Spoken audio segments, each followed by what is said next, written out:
পয়গম্বর একজন জৈনিক এক ব্যক্তিকে নসিহা করতেছেন, ওয়াজ করতেছেন। ইয়াইযুহু, পয়গম্বর ওয়াজ করতেছেন তাকে কি, ইগতানিব খামসান ক্বাবলা খামসিন, যে 5 জিনিসের পূর্বে 5 জিনিসের মূল্যায়ন করো, নিয়ামত মনে করো, ইগতানিব গনিমত মনে করো। তিরমিজি শরীফের বর্ণনায় পাওয়া যায়, মিসকাত শরীফেও হাদিসটা এসেছে, রাসূলের সাহাবী হযরত আমর ইবনে মাইমুন আল আউদি রাদিয়াল্লাহু তাআলা আনহু থেকে বর্ণিত, তিনি বলেন, عن عمرو بن ميمون الأودي رضي الله تعالى عنه قال قال رسول الله صلى الله عليه وسلم لرجل وهو يعيده اغتنم 5 قبل 5 شبابك قبل هرمك وصحتك قبل سقمك وغناك قبل فقرك وفراغك قبل شغلك وحياتك قبل موتك। রাসূল করিম সাল্লাল্লাহু আলাইহি ওয়াসাল্লামের সাহাবী হযরতে আমর ইবনে মাইমুন আল আউদি রাদিয়াল্লাহু তাআলা আনহু থেকে বর্ণিত, তিনি বলেন, পয়গম্বর আকরাম সাল্লাল্লাহু আলাইহি ওয়াসাল্লাম জৈনিক এক ব্যক্তিকে, লিরাজুলিন এক ব্যক্তির জন্য পয়গম্বর ইয়াইযুহু ওয়াজ করতেছেন, নসিহা করতেছেন। একজন লোককে পয়গম্বর নসিহা করলেন, ওয়াজ করলেন, নসিহা করলেন, উপদেশ দিলেন। কি উপদেশ? ইগতানিবি 5 ক্বাবলা 5। পয়গম্বর বলেন, শোনো, 5 জিনিসের পূর্বে 5টা জিনিসকে নিয়ামত মনে করবা, গনিমত মনে করবা। পয়গম্বর তার একজন সাহাবীকে নসিহা করলেন, শোনো, 5টা জিনিস আসার পূর্বে 5টা জিনিসের মূল্যায়ন করো। 5টা জিনিস তোমার কাছে চলে আসার পূর্বে 5 জিনিসের কদর করতে শিখো, মূল্যায়ন করতে শিখো। 5টা জিনিস আসার পূর্বেই তুমি 5টা জিনিসের প্রতি গনিমত মনে করো, নিয়ামত মনে করো। কি মনে হয় পয়গম্বর যেই নসিহা করতেছেন সেই নসিহতটা কি দামি নাকি কম দামি? পয়গম্বর 5টা নসিহা করলেন, তার মধ্যে 1 নম্বর নসিহা হলো শাবাবাকা ক্বাবলা হারামিক। পয়গম্বর বলেন, শোনো, 1 নম্বর শাবাবাকা ক্বাবলা হারামিক, তুমি তোমার বার্ধক্য আসার পূর্বে তুমি তোমার যৌবনকালকে নিয়ামত মনে করো, গনিমত মনে করো। শাবাবাকা ক্বাবলা হারামিক, বার্ধক্য আসার পূর্বে তুমি তোমার যৌবনকালকে কাজে লাগাও, তুমি তোমার যৌবনকালকে নিয়ামত মনে করো। তুমি তোমার যৌবনকালকে নিয়ামত মনে করে সেই যৌবনকালটাকে আল্লাহর জন্য কাজে লাগাও। 2 নম্বরে পয়গম্বর নসিহা করলেন, ওয়াসিহাতাকা ক্বাবলা সাকমি, বলে তোমার অসুস্থতা আসার পূর্বে, অসুস্থ হয়ে যাওয়ার পূর্বে তুমি তোমার সুস্থতাকে নিয়ামত মনে করো, নিয়ামত।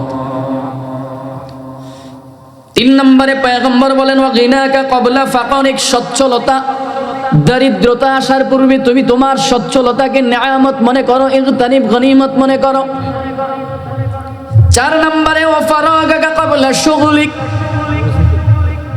ব্যস্ততা আসার পূর্বে তুমি তোমার অবসর সময়টাকে কাজে লাগাও।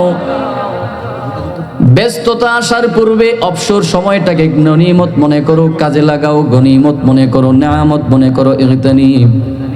5 নম্বরে পয়গম্বর বলেন, ওয়া হায়াতাকা ক্বাবলা মাউতিক, মৃত্যু আসার পূর্বে তুমি তোমার এই হায়াতের জিন্দেগিটাকে কাজে লাগাও, নিয়ামত মনে করো।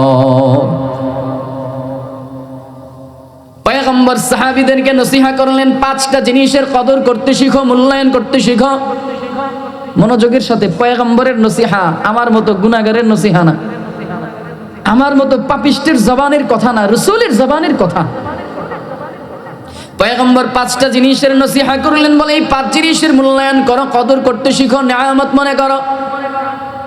1 নম্বর, বান্দা তুমি যদি যৌবনকালকে পেয়ে যাও, ওই যৌবনকালটাকে তুমি নিয়ামত মনে করে সেই যৌবনকালটাকে আল্লাহর জন্য কাজে লাগাও।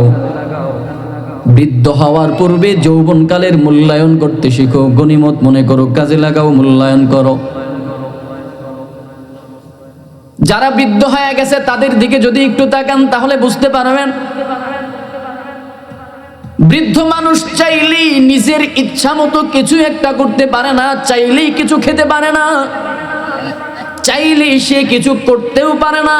আগে যৌবনকালে মাথার মধ্যে 40-50 কেজি ওজনের একটা বোঝা বহন করতে পারতো, 50 কেজি 60 কেজি 70 কেজি বোঝা মাথার মধ্যে বহন করতে পারতো, কিছুই মনে হতো না, কোনো টেনশনই হতো না। কিন্তু যখন বৃদ্ধ হয়ে গেল, যৌবনের মধ্যে যখন ভাটা চলে আসলো, জীবনের মধ্যে যখন ভাবতে প্রাপ্তির যখন বয়স চলে আসলো, বার্ধক্যের ছাপ চলে আসলি, চাইলেও এই মুখ দিয়ে গোশতের টুকরা এক টুকরার চাইতে বেশি 2 টুকরা খেতে পারে না। মাথার মধ্যে চাইলে 5 কেজি ওজনের বেশি ওজন বোঝা আর গ্রহণ করতে পারে না, চাইলেই নিজে যা চায় তাই করতে পারে না, কখন কি বলে ফেলে নিজেও জানে না, নিজেও বুঝে না। এজন্য প্রতিটা বান্দার জীবনের মধ্যে যৌবনকালটা বড় দামি একটা সময়। প্রতিটা মানুষের জীবনের মধ্যে কাল পাওয়া যায় 3টা, একটা হলো যৌবনকাল, একটা হলো শৈশবকাল, আর একটা হলো বৃদ্ধকাল। শৈশবকালেও বান্দা থাকে দুর্বল পরনির্ভরশীল, ঠিক অনুরূপ ভাবে বৃদ্ধ বয়সেও থাকে মানুষ দুর্বল পরনির্ভরশীল। বৃদ্ধ মানুষ যখন হয়ে যায়, মানুষ যখন বৃদ্ধ হয়ে যায়, চাইলে মন মতো ইনকাম করতে পারে না, মন মতো চলতে পারে না, আরেকজনের ইনকামের উপরে চলতে হয়, সন্তানের উপরে ভর করে চলা লাগে। এজন্য যৌবনকালটা বড় দামি, বড় নেয়ামত, বড় গুরুত্বপূর্ণ। আপনার আমার হায়াতের জিন্দেগিটা বড় দামি একটা বিষয়। এজন্যই আপনার আমার পয়গম্বর বলেন, শাবাবাকা ক্বাবলা হারমিক, তুমি তোমার বার্ধক্য আসার পূর্বে, বৃদ্ধ হওয়ার পূর্বে তুমি তোমার যৌবনকালটাকে কাজে লাগাও। ইগতানিব, নিয়ামত মনে করো, গনিমত মনে করো। পয়গম্বর 2 নম্বরে বলেন, ওয়াসিহহাতাকা ক্বাবলা সাকমিক, বলে বান্দা অসুস্থতা হওয়ার পূর্বে তুমি তোমার সুস্থতাকে নিয়ামত মনে করো, দুর্বলতা নয়। দুর্বলতার পূর্বে, অসুস্থতার পূর্বে তুমি তোমার সুস্থতাকে নিয়ামত মনে করো, গনিমত মনে করো, কাজে লাগাও। আপনি আমি তো বড় সুস্থ থাকার কারণে এই মজলিসের মধ্যে মজমায় আসতে পারলাম। একটু খবর নিয়ে দেখেন, হসপিটালগুলোর দিকে গিয়ে দেখেন, কারো হাতে সমস্যা, কারো পেটে সমস্যা, মাথায় সমস্যা, চোখে সমস্যা। আমি তো বিশ্বাস করি একজন অন্ধ মানুষের কাছে নিয়ে যদি 1 কোটি টাকা এক পাশে রাখেন, আর এক পাশে যদি বলেন তোমার চোখের আলো যদি, আমি বিশ্বাস করি যদি বলা হয় তুমি কি নিবা, 1 কোটি টাকা নিবা নাকি চোখের জ্যোতি আলোটা নিবা, অবশ্যই একজন অন্ধ বলবেন আমি আমার স্মৃতি শক্তিকে দেখতে চাই, আমি এই দুনিয়ার জগৎটাকে দেখতে চাই। যার হাত নাই সে জানে হাতের কদর কি, যার জবান নাই সে জানে জবানের কদর কি, কথা বলার শক্তি কি। যার চোখ নাই সে জানে চোখের পাওয়ার কি, চোখের কদর কি, নজরের দেখার কত মূল্যায়ন। যার পেটে সমস্যা সে জানে সুস্থতা কেমন দামি নিয়ামত, কোন দামি বিষয়। এজন্যই পয়গম্বর বলেন, ওয়াসিহহাতাকা ক্বাবলা সাকমিক, অসুস্থ হওয়ার পূর্বে তুমি তোমার সুস্থতার জিন্দেগিটাকে কাজে লাগাও, নিয়ামত মনে করো। 3 নম্বরে পয়গম্বর বলেন, ওয়াগিনাকা ক্বাবলা ফাকরিক, ওয়াগিনাকা ক্বাবলা ফাকরিক, দরিদ্রতা আসার পূর্বে তুমি তোমার সচ্ছলতাটাকে কাজে লাগাও। সচ্ছলতার জীবন আছে, জিন্দেগি আছে, এই সচ্ছলতার জিন্দেগিটাকে কাজে লাগাও। যখন দরিদ্র হয়ে যাইবা তখন বুঝবা টাকা পয়সা কেমন দামি, কেমন সম্পদ কেমন দামি। এজন্য পয়গম্বর মূল্যায়ন করে বলতেছেন, দরিদ্রতা আসার পূর্বে তুমি তোমার স্বচ্ছতাটাকে কাজে লাগাও। আর এজন্যই বলা হয় অনেক সময় দরিদ্রতা মানুষের ঈমান পর্যন্ত কেড়ে নেয়, মানুষকে বেঈমান বানায় দেয়। কঠিন ব্যাপার,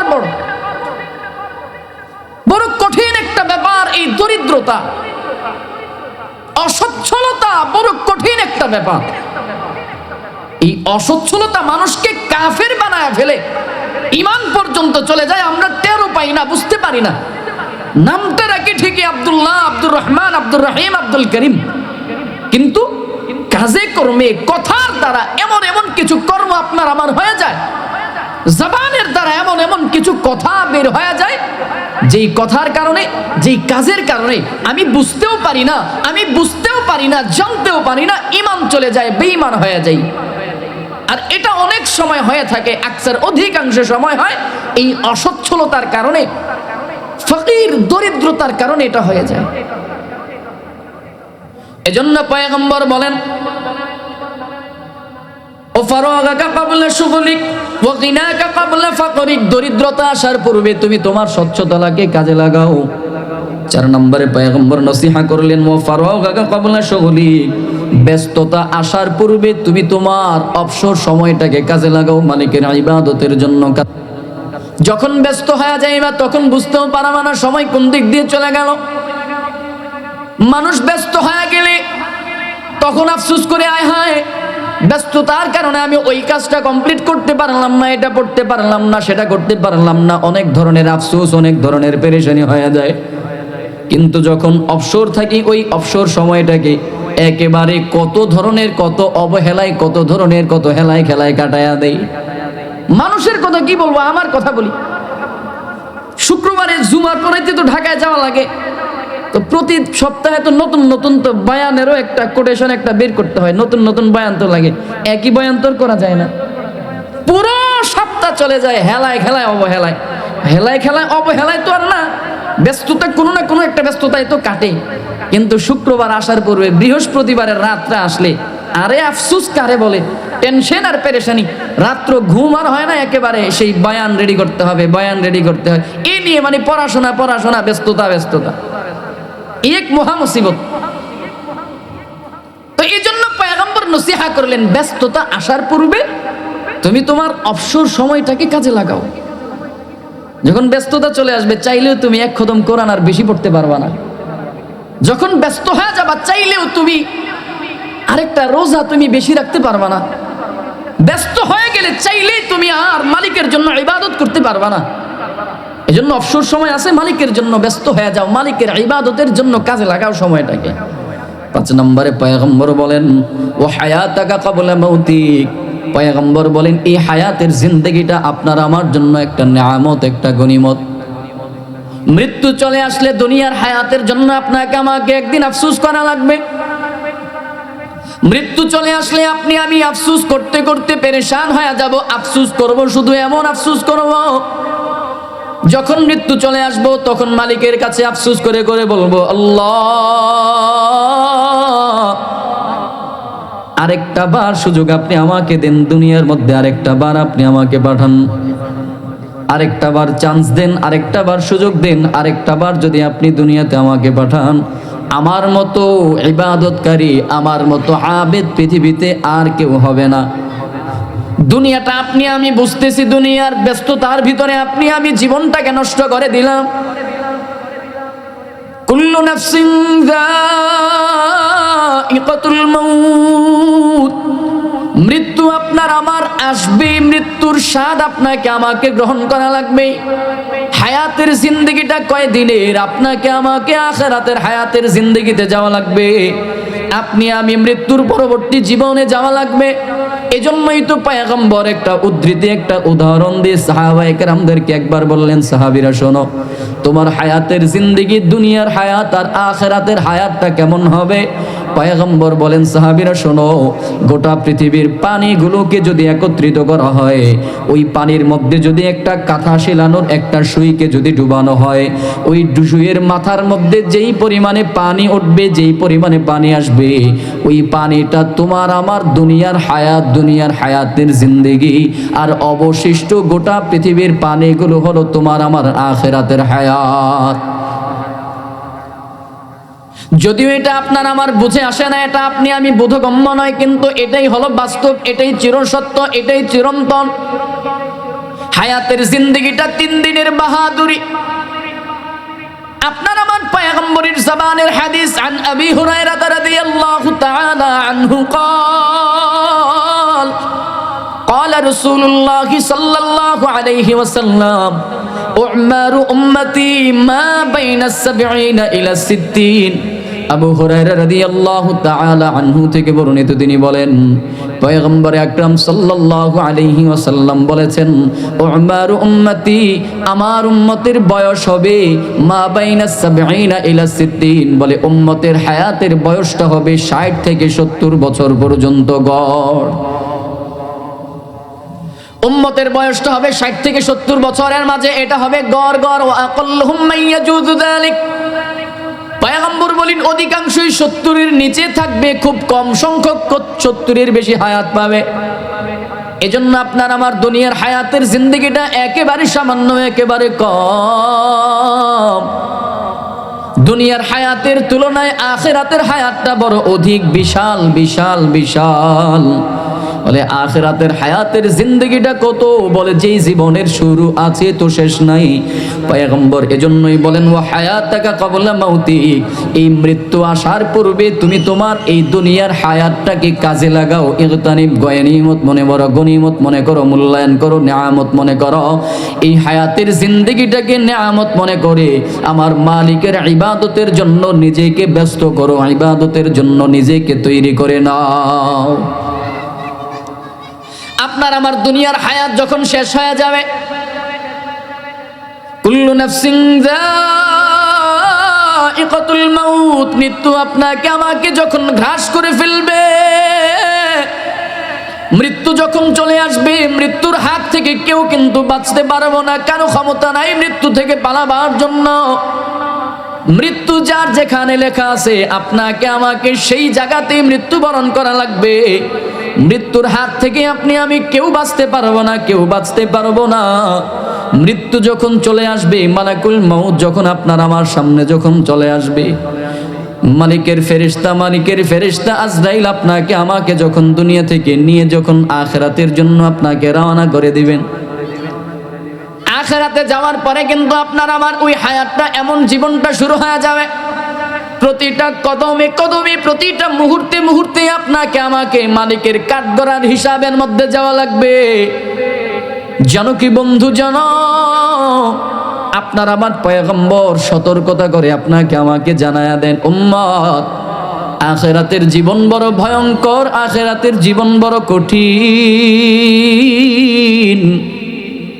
বলে এক তো কবরের হিসাব নিকাশ আছে, মৃত্যুর হিসাব নিকাশ আছে, কবরের হিসাব নিকাশ আছে। আখিরাতেও আপনার আমার জন্য হিসাব নিকাশ হবে। আখিরাতে কেমন হিসাব নিকাশ হবে জানো? আপনার আমার পয়গম্বর হাদিসের মধ্যে জানায়া দেন, আন ইবনে মাসউদ রাদিয়াল্লাহু তাআলা আনহু قال قال رسول الله صلى الله عليه وسلم لا تزول قدم ابن آدم يوم القيامة من عند ربه حتى يسأل عن 50। আবু হুরায়রা রাদিয়াল্লাহু তাআলা আনহু থেকে বর্ণিত, তিনি বলেন আপনার আমার পয়গম্বর বলেন, লা তাজুলু কদম ইবনে আদম ইয়াউমাল কিয়ামাতি মিন ইনদা রাব্বিহি হাত্তা ইউসআলু আন 50। বলে আল্লাহ তাআলা কিয়ামতের ময়দানে প্রতিটা বনি আদমকে প্রশ্ন করবেন। ভালো করে খেয়াল করেন, রাসূল করিম সাল্লাল্লাহু আলাইহি ওয়াসাল্লাম বলেন কিয়ামতের দিন, পয়গম্বর বলেন ইনদা রাব্বিহি ইউসআল আন 50, বলে 5টা প্রশ্নের জবাবের উত্তর পাওয়ার আগ পর্যন্ত কোন বনি আদমের ক্ষমতা নাই তার পাকে চুল পরিমাণে নাড়াচাড়া করবে। আল্লাহর কসম, আমার জবানের কথা নয়, আমার কথা নয়, পয়গম্বরের জবানের হাদিস। মিশকাত শরীফের হাদিস, তিরমিজি শরীফের বর্ণনার হাদিস। পয়গম্বর আকরাম সাল্লাল্লাহু আলাইহি ওয়াসাল্লাম বলেন, এই 5টা প্রশ্নের জবাব দেওয়ার আগ পর্যন্ত কোনো বান্দার ক্ষমতা নাই, কোনো বনি আদমের ক্ষমতা নাই তার পাকে চুল পরিমাণে নাড়াচাড়া করবে। সেই 5টা প্রশ্ন কি? পয়গম্বর বলেন 1 নম্বরে আন উমরিহি ফিমা আফনা।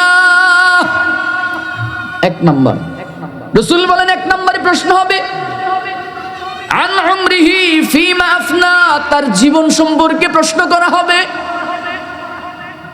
গোটা হায়াতের জিন্দেগিটা সম্পর্কে আল্লাহ তাআলা প্রতিটা বনি আদমকে প্রশ্ন করবেন। আন উমরিহি, তার হায়াত সম্পর্কে, তার জীবন সম্পর্কে প্রশ্ন করবেন। ফিমা আফনা বলে কোন পথে কাটাইছো, কোথায় ব্যয় করেছো, তুমি তোমার জীবনটাকে কিভাবে অতিবাহিত করলা।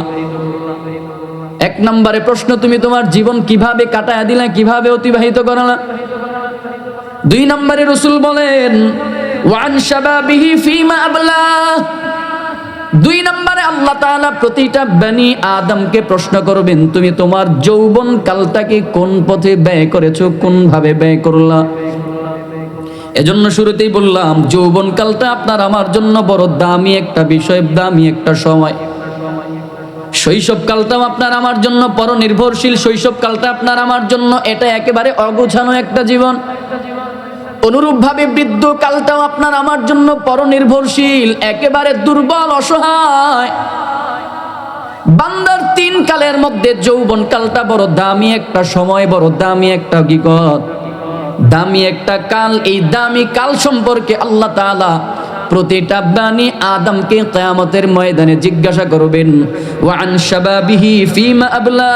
এ গোলাম, তুমি তোমার যৌবন কালটাকে কোন পথে পাঠাইছো, যৌবন কালটাকে কোন পথে কাটাইলা, কিভাবে তুমি তোমার যৌবন কালটাকে ব্যয় করলা। এ হলো দুই নাম্বার। তিন নম্বরে প্রশ্ন হবে, রাসূল বলেন তিন নম্বরে ওয়ামালিহি মিন আইনা ইকতাসাবাহু ওয়া ফিমা আফনা ফিমা আনফাকা। তিন নম্বরে প্রশ্ন হবে, পয়গম্বর বলেন ওয়ামালিহি মিন আইনা ইকতাসাবা।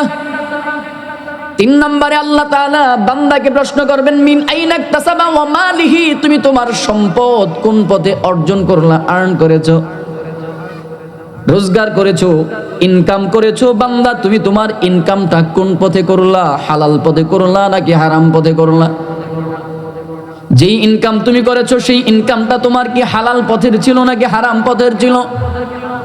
যেই আর্ন করেছো, যেই টাকা তুমি জোগাড় করেছো, যেই জমি কিনলা, যেই বাড়ি করলা, যেই ধন দৌলত অর্থ সম্পদ জোগাইলা, যেই গোল্ড যেই সম্পদ তুমি করলা, যেই স্বর্ণ কিনলা, যেই রূপা কিনলা, যেই ধরনের যত সম্পত্তি তুমি ক্রয় করলা, বল গোলাম বল ওমালিহি মিন আইনা ইকতাসাবা। এই সম্পদগুলো কোন পথে অর্জন করলা, অর্জনের পথ থেকে তোমার হালাল ছিল নাকি তোমার হারাম ছিল, অর্জনের পথ থেকে তোমার সহি ছিল নাকি গায়রে সহি ছিল।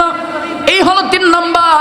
ঠিক অনুরূপ ভাবে আল্লাহ তাআলা আবারও 5 নাম্বার প্রশ্ন করবেন, এই সম্পদটাকে তুমি কোন পথে ব্যয় করলা, ওয়া ফিমা আনফাকা বলে কোন পথে খরচ করেছো, কোন পথে ব্যয় করেছো। এই 4 নাম্বার প্রশ্ন আল্লাহ করবেন।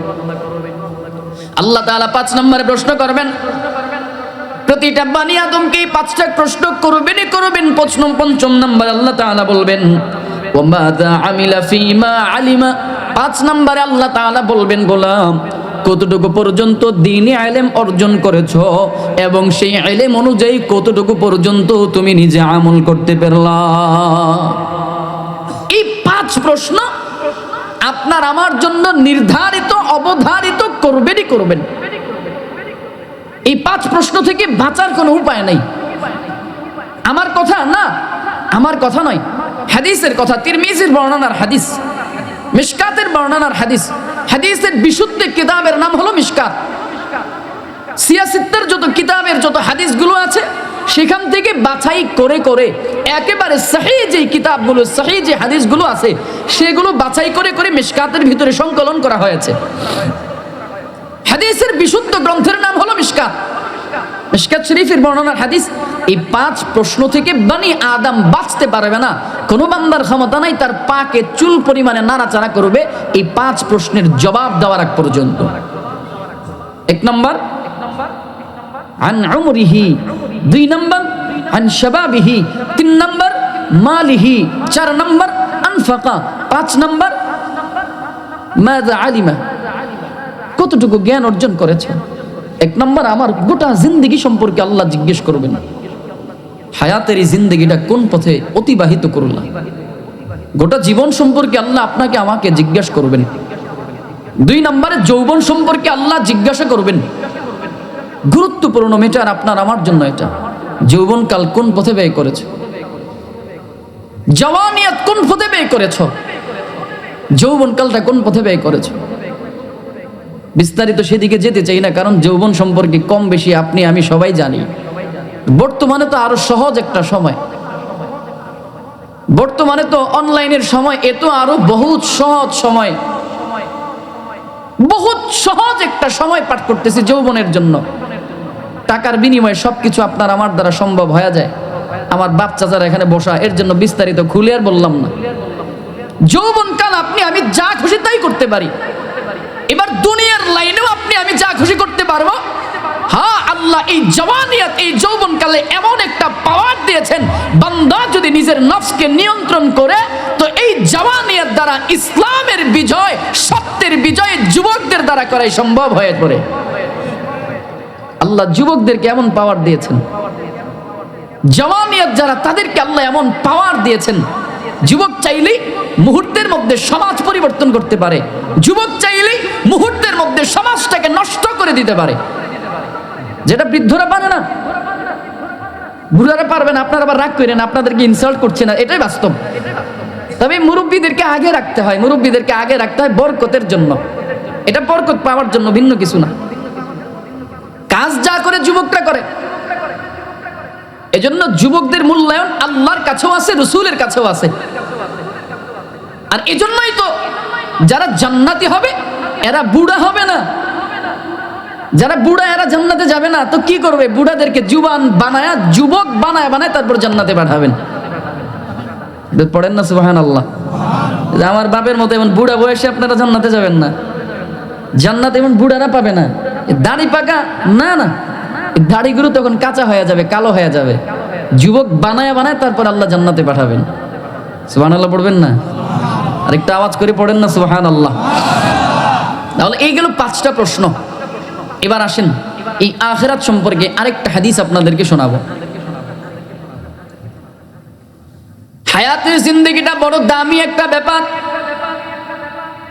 ইগতানিব খামসান ক্বাবলা খামসিন, আল্লাহর পয়গম্বর বলেন 5 জিনিস আসার পূর্বে 5টা জিনিসকে নিয়ামত মনে করো, গনিমত মনে করো। বা এই হায়াতে, এই দুনিয়ার হায়াতটা আপনার আমার জন্য বড় দামি একটা সম্পদ, বড় দামি একটা বিষয়। এই হায়াতের এই জীবনটাকে, এই হায়াতের এই যৌবনটাকে, জীবনটাকে আল্লাহর জন্য কাজে লাগানো, এটা ইমানদারের জন্য দায়িত্ব, কর্তব্য। জানো কি বন্ধু, জানো কিয়ামত যখন সংগঠিত হয়ে যাবে, কিয়ামত যখন সংগঠিত হয়ে যাবে, ওই হাসরের ময়দান বড় ভয়ঙ্কর। হাসরের ময়দান বড় কঠিন একটা সময়, হাসরের ময়দান বড় কঠিন একটা মুহূর্ত। আল্লাহ পাক রব্বুল আলামিন সূরা হুদের 105 নম্বর আয়াতে কারিমার মধ্যে আল্লাহ তাআলা জানায়া দেন, ইয়াউমা ইয়াতি লা তাকাল্লামু নাফসুন ইল্লা বিইজনি ফামিনহুম শাকিয়্যুন ওয়া সাঈদ। রব্বুল ইজ্জত জালাল আল্লাহ পাক বলেন, হাসরের ময়দান বলে ওই দিনটা এমন ভয়ঙ্কর, এমন কঠিন একটা সময়, এমন কঠিন একটা সময় আসবে।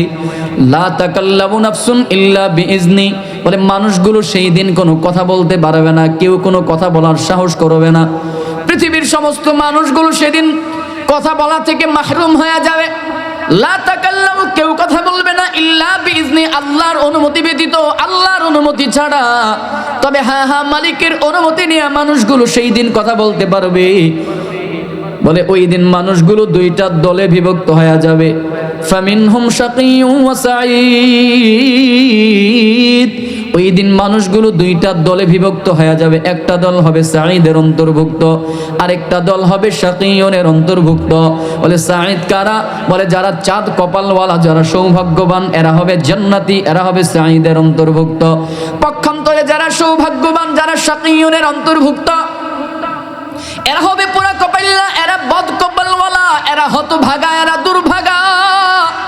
ওই দিন এই 2 দলের মানুষগুলো সেই দিন আফসোস করবে। যারা সৌভাগ্যবান তারাও আফসোস করবে, যারা দুর্ভাগা, যারা হতভাগা তারাও আফসোস করবে।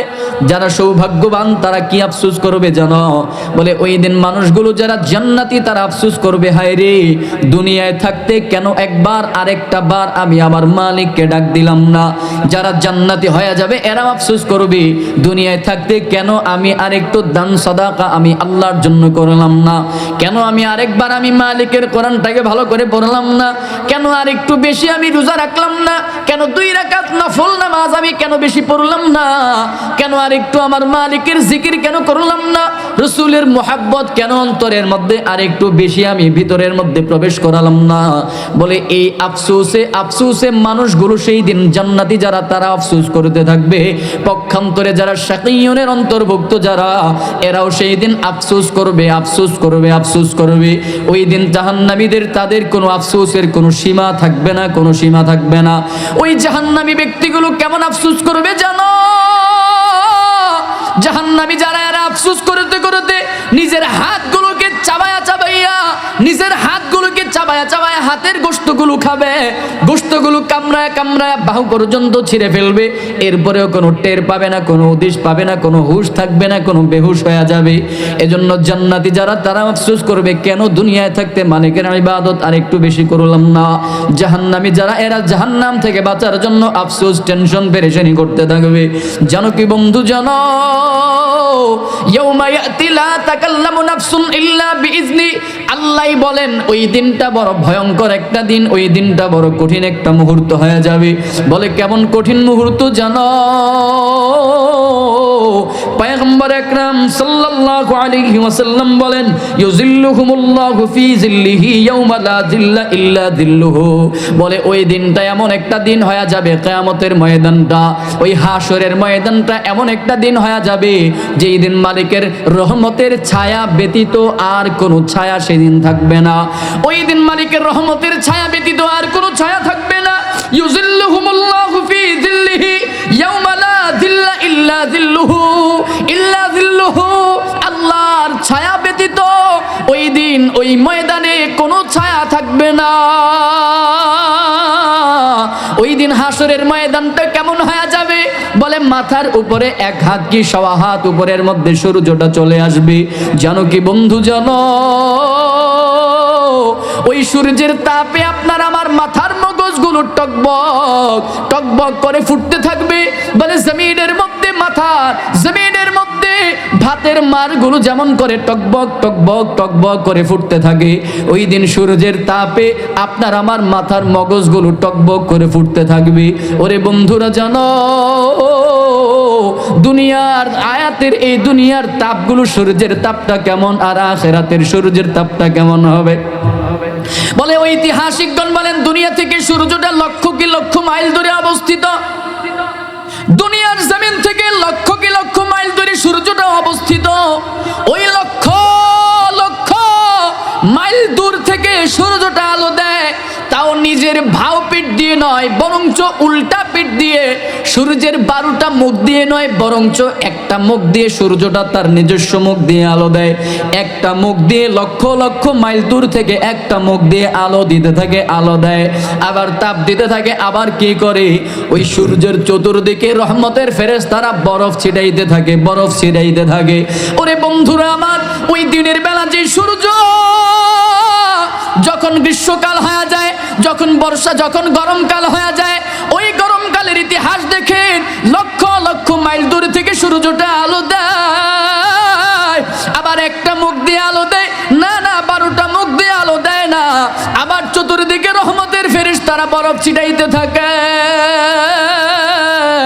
ওই রহমতের ফেরেশতাদের তাপের মধ্য থেকেও, রহমতের ফেরেশতাদের বরফের সেই ঠান্ডা বরফ থেকেও সূর্যটা যখন দুনিয়ার জমিনের মধ্যে পড়ে, লক্ষ কি লক্ষ মাইল দূরে সেই তাপটা পড়ে। সেই সূর্যের তাপে, দিনের বেলার সূর্যের তাপে আপনি আমি রাতের বেলা বিছানার মধ্যে ঘুমাইতে পারি না। বলে রাতের বেলা সূর্যের তাপে, দিনের বেলার সূর্যের তাপের কারণে রাতের বেলা আপনার আমার শরীরের মধ্যে গরম লাগে। ঘরের মধ্যে ব্যথার উপরে ফ্যান চালাইতে হয়, মাথার উপরে এসি চালাইতে হয়। ফ্যান না চালাইলে গরমে ঘুমাইতে পারি না। ওই গরমের কারণে এসি না ছাড়লে রুম ঠান্ডা হয় না। জানো কি বন্ধু, জানো ইয়াউমা ইয়াতি লা তাকাল্লামু নাফসুন ইল্লা বিইজনি। ওই কঠিন কিয়ামতের ময়দান, ওই কঠিন হাসরের ময়দানটা কেমন ভয়ঙ্কর। ওই হাসরের ময়দানে ওই মাথার উপরে সূর্যটা, যেই সূর্যটা দুনিয়াতে লক্ষ কি লক্ষ মাইল দূরে তাপ দেয়, আলো দিতে থাকে, ওই সূর্যটা সেদিন লক্ষ লক্ষ মাইল দূরে নয়, সূর্যটা সেদিন আপনার আমার এক হাত কি সোয়া হাত উপরের মধ্যে চলে আসবে। শুধুমাত্র একটা মুখ দিয়ে নয়,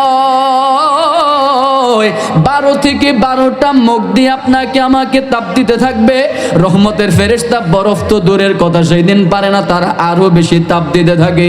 ওই সূর্যের তাপে আপনার আমার মাথার মগজগুলো টকবক টকবক করে ফুটতে থাকবে, জিহ্বাটা একেবারে পিপাসায় নাভি পর্যন্ত বের হয়ে যাবে, কলিজাটা সেই দিন শুকায় যাবে পানির পিপাসায়, পানির জন্য পানি পানি করতে করতে। আল্লাহর কসম, ওই দিন নাই কোথাও পানি নাই। হ্যাঁ হ্যাঁ, তুমি একটা জায়গার মধ্যে পানি আছে, সেই পানির জায়গা হলো হাউজে কাউসার। আর একটা জায়গার মধ্যে ছায়া আছে, সেই ছায়ার নাম হলো আরশে আজিমের ছায়া। ওই দিন এই আরশে আজিমের ছায়া ব্যতীত আর কোনো ছায়া থাকবে না, ওই হাউজে কাউসারের পানি ব্যতীত আর কোনো পানি থাকবে না। জানো কি বন্ধুরা, জানো ওই হাসরের ময়দানে আল্লাহর ছায়া ব্যতীত আর কোনো ছায়া থাকবে না। ওই কঠিন মুসিবতের সময় রাসূল করিম সাল্লাল্লাহু আলাইহি ওয়াসাল্লাম বলেন, 7 শ্রেণীর মানুষকে আল্লাহ তাআলা সেই দিন আরশে আজিমের নিচে ছায়া দান করবেন। আন আবি হুরায়রা রাদিয়াল্লাহু তাআলা আনহু قال قال رسول الله صلى الله عليه وسلم 7 يذلهم الله في ظله يوم لا ظل إلا ظله। আবু হুরায়রা রাদিয়াল্লাহু তাআলা আনহু থেকে বর্ণিত, তিনি বলেন রাসূল করিম সাল্লাল্লাহু আলাইহি ওয়াসাল্লাম জানায়া দেন, বলে আল্লাহর ছায়া ব্যতীত যেদিন আর কোনো ছায়া থাকবে না, ওই কঠিন মুসিবতের সময় ওই হাসরের ময়দানে আল্লাহর ছায়া ব্যতীত যেদিন আর কোনো ছায়া থাকবে না, ওই দিন আল্লাহ তাআলা 7 শ্রেণীর মানুষদেরকে আরশে আজিমের ছায়ার নিচে ছায়া দেবেন।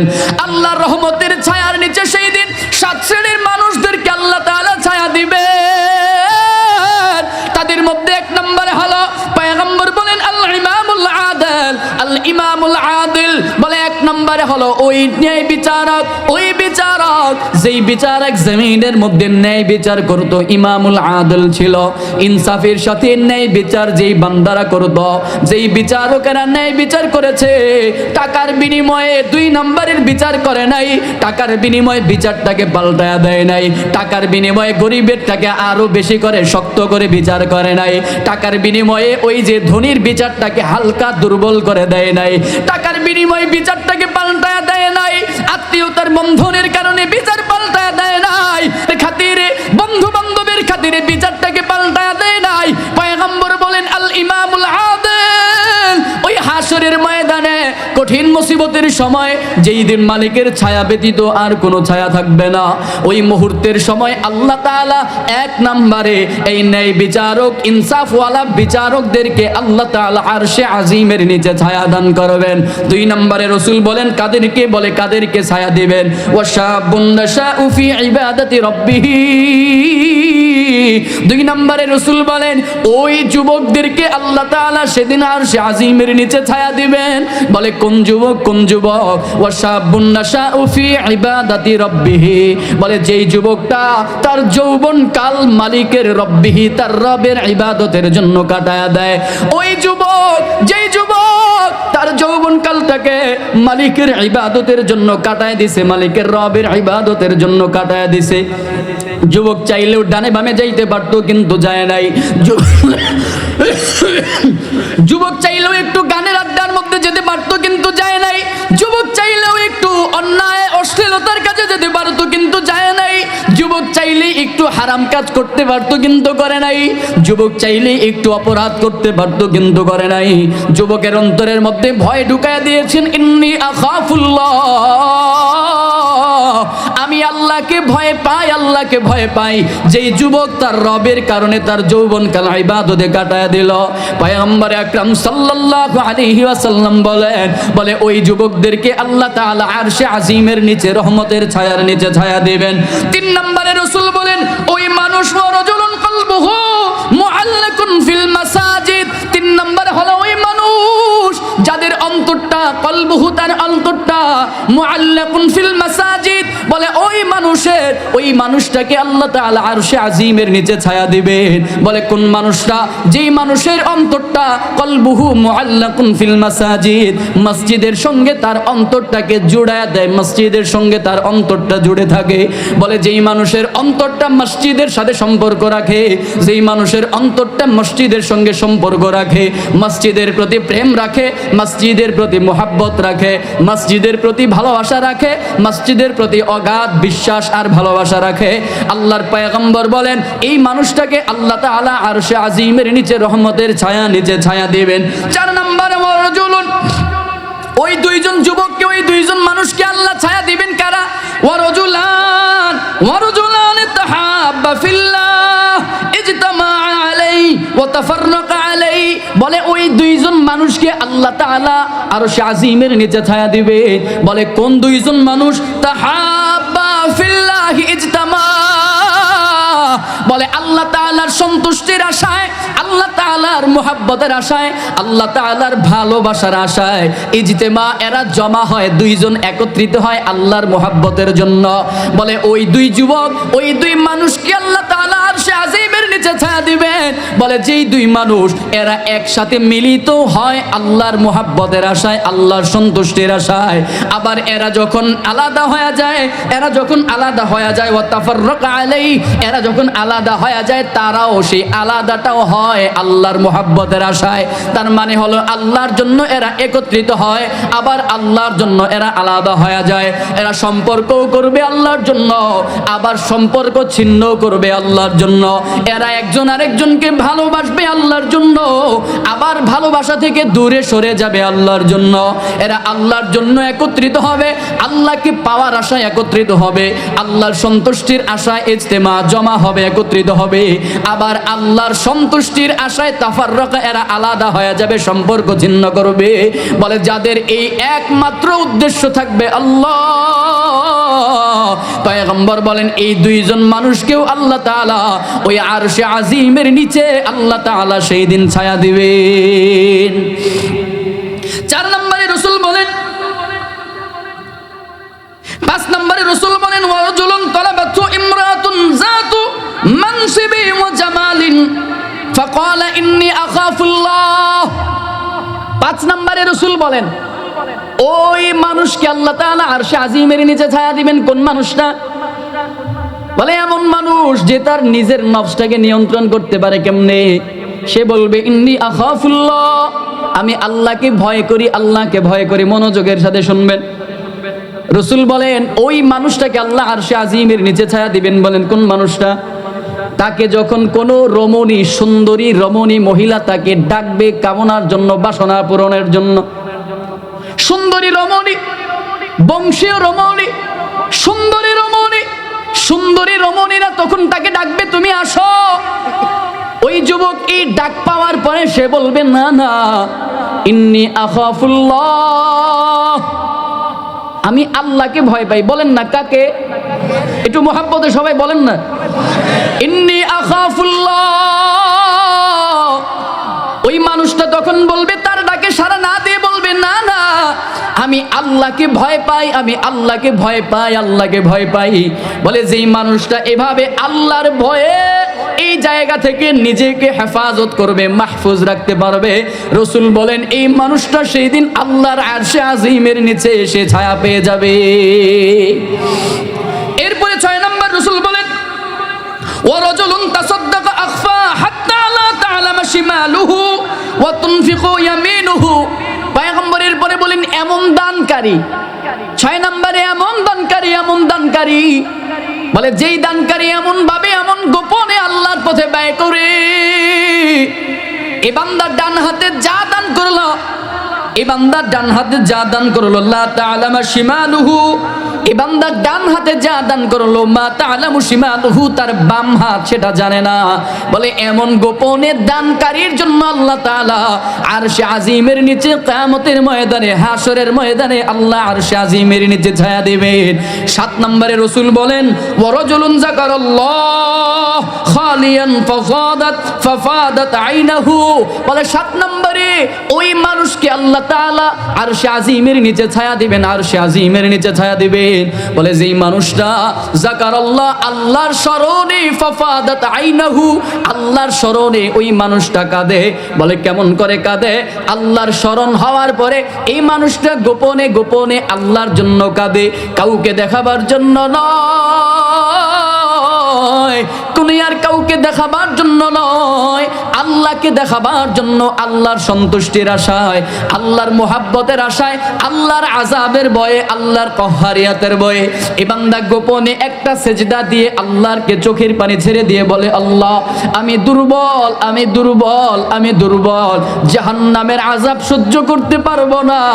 আল্লাহর ভয়ে যেই মানুষটা আল্লাহর স্মরণ করে চোখের পানি ফেলায়, বলে যেই মানুষটা চোখের পানি ফেলায়, গোপনে গোপনে চোখের পানি ফেলে ফেলে কাঁদবে, পয়গম্বর বলেন ওই মানুষটা কিয়ামতের ময়দানে, হাসরের ময়দানে ওই মানুষটা রহমতের ছায়ার নিচে ছায়া পেয়ে যাবে।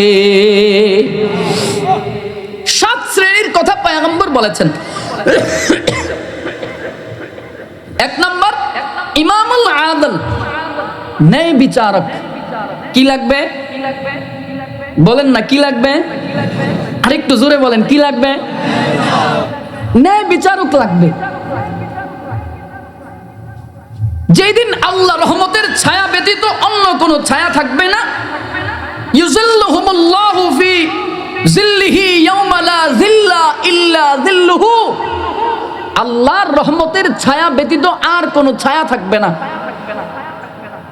একমাত্র ছায়া থাকবে রহমতের ছায়া, আরশে আজিমের ছায়া। আর একমাত্র পানি থাকবে হাউজে কাউসারের পানি। তাহলে বলেন ওই কঠিন মুসিবতের সময় আপনার আমার একটু ছায়া দরকার আছে না নাই? একটু পানি দরকার আছে না নাই? সেদিন কেউ যদি একটু মালিকের রহমতের ছায়ার নিচে যদি একটু আশ্রয় পায়, তো সেই মানুষটা জান্নাতি হওয়ার জন্য তার আর কিছু লাগবে না। ওই দিন মানুষ যদি কেউ যদি হাউজে কাউসারের পানি থেকে 1 পেয়ালা পানি পান করতে পারে, একেবারে জান্নাতে ঢোকার আগ পর্যন্ত তার আর কখনো পিপাসা লাগবে না। আর একটু আসতে বলেন সুবহানাল্লাহ। তো ওই রহমতের ছায়ার নিচে আপনার আমার ছায়া পাওয়া দরকার আছে, ওই রহমতের পানি আপনার আমার জন্য একটু দরকার আছে। তাহলে 1 নাম্বার কারা সেই ছায়ার নিচে ছায়া পাবে? 1 নাম্বার ইমামুল আদল, ন্যায় বিচারক। 1 নাম্বার ওই টেবিলের নিচ দিয়া যখন 500-1000 টাকার ভান্ডেল দিবে, আর সেই ভান্ডেল পায়া বিচার পরিবর্তন করবে, এরা পাবে নাকি যেটা সহিহ সেটাই পাবে? বুঝাইতে পারতেছি? বলেন তো আমাদের এই বাংলাদেশে এমন বিচারক আছে না নাই যে টাকার ভান্ডিল পাইলে বিচার পরিবর্তন হয়ে যায়? এমন বিচারক আছে না নাই? তুমি সুদের টাকায় প্রসাদ গড়, ঘুষ ছাড়ো না, দিন দুঃখী না খেয়ে মরে খবরে রাখো না, ঠিক কিনা? রাগ করেন? আমি তো আপনাকে সন্তান, কম বেশি আমি তো জানি, কি ঠিক না? আছে না নাই? এমন বিচারক আমাদের বাংলাদেশে আছে না নাই? তুমি সুদের টাকায় প্রসাদে গড়, ঘুষ ছাড়ো না, দিন দুঃখী না খেয়ে মরে খবরে রাখো না, তুমি ঘুষ খেয়েও বিচার করো সাজিয়া প্রধান। কেমন বিচারক তুমি, কেমন বিচারক, কেমন মুসলমান তুমি, কেমন মুসলমান, নামাজের সাথে নাই পরিচয়, মানো না কোরআন, তুমি কেমন মুসলমান, ঠিক কিনা? বিচার পাল্টে যায়। টেবিলের নিচ দিয়ে 1000 আর 500 টাকার ভান্ডেল ধরায় দিবেন, অটোমেটিক বিচার পাল্টে যাবে। কি বিচার? বলে বিচার মানে তাল গাছ আমার। হ্যাঁ, আছে না নাই? আরেকটু জোরে বলেন, আছে না নাই? রাসূলের আরেকটা হাদিস মনে পড়ছে, একটু বলবো, একটু বলি, শুধু অনুবাদটুকু, লম্বা চূড়া বিশাল হাদিস, অনুবাদটুকু অল্প একটু শোনাই। আম্মা জান আয়েশা সিদ্দিকা রাদিয়াল্লাহু তাআলা আনহা থেকে বর্ণিত, রাসূলের কাছে একবার একটা চুরির বিচার আসছে। কে চুরি করেছে? মান সানাকাত আন্না কুরাইশান আহাম্মাহুম শা'নুল মারআতিল মাখজুমিয়াতিল্লাতী সারাকাত। সারাকাত একজন মহিলা চুরি করেছে। কে? মহিলা চুরি করেছে। কোন মহিলা? মাখজুমি গোত্রের মহিলা। মাখজুমি গোত্রটা কোন বংশের? বলে কুরাইশ বংশের। আর কুরাইশ বংশটা কোন বংশ? বলেন না। কুরাইশ বংশটা কার বংশ? কুরাইশ বংশের শাখা হলো মাখজুমি গোত্র। বুখারীর বর্ণনার হাদিস, মুত্তাফাকুন আলাইহি, বুখারী এবং মুসলিমের বর্ণনার হাদিস। এই মাখজুমি গোত্রের একজন মহিলা চুরি করেছে, সেই চুরির বিচার রাসূলের কাছে আসলো। পয়গম্বর চুরির বিচার করলেন কোরআন দিয়ে। কারণ পয়গম্বর তো আপনার আমার মতো ঘুষখোর না, হ্যাঁ? আপনার আমার মতো ঘুষের টাকা পায় বিচার পাল্টায় ফেলেন। রাসূলের কাছে চুরির বিচার আসলো, বিচার করলেন কি দিয়ে? আস-সারিকু ওয়াস-সারিকাতু ফাকতুউ আইদিয়াহুমা। চোর পুরুষ হোক আর মহিলা হোক, হাত কেটে দাও। বিধানটা দিয়েছেন কে? আর একটু আস্তে।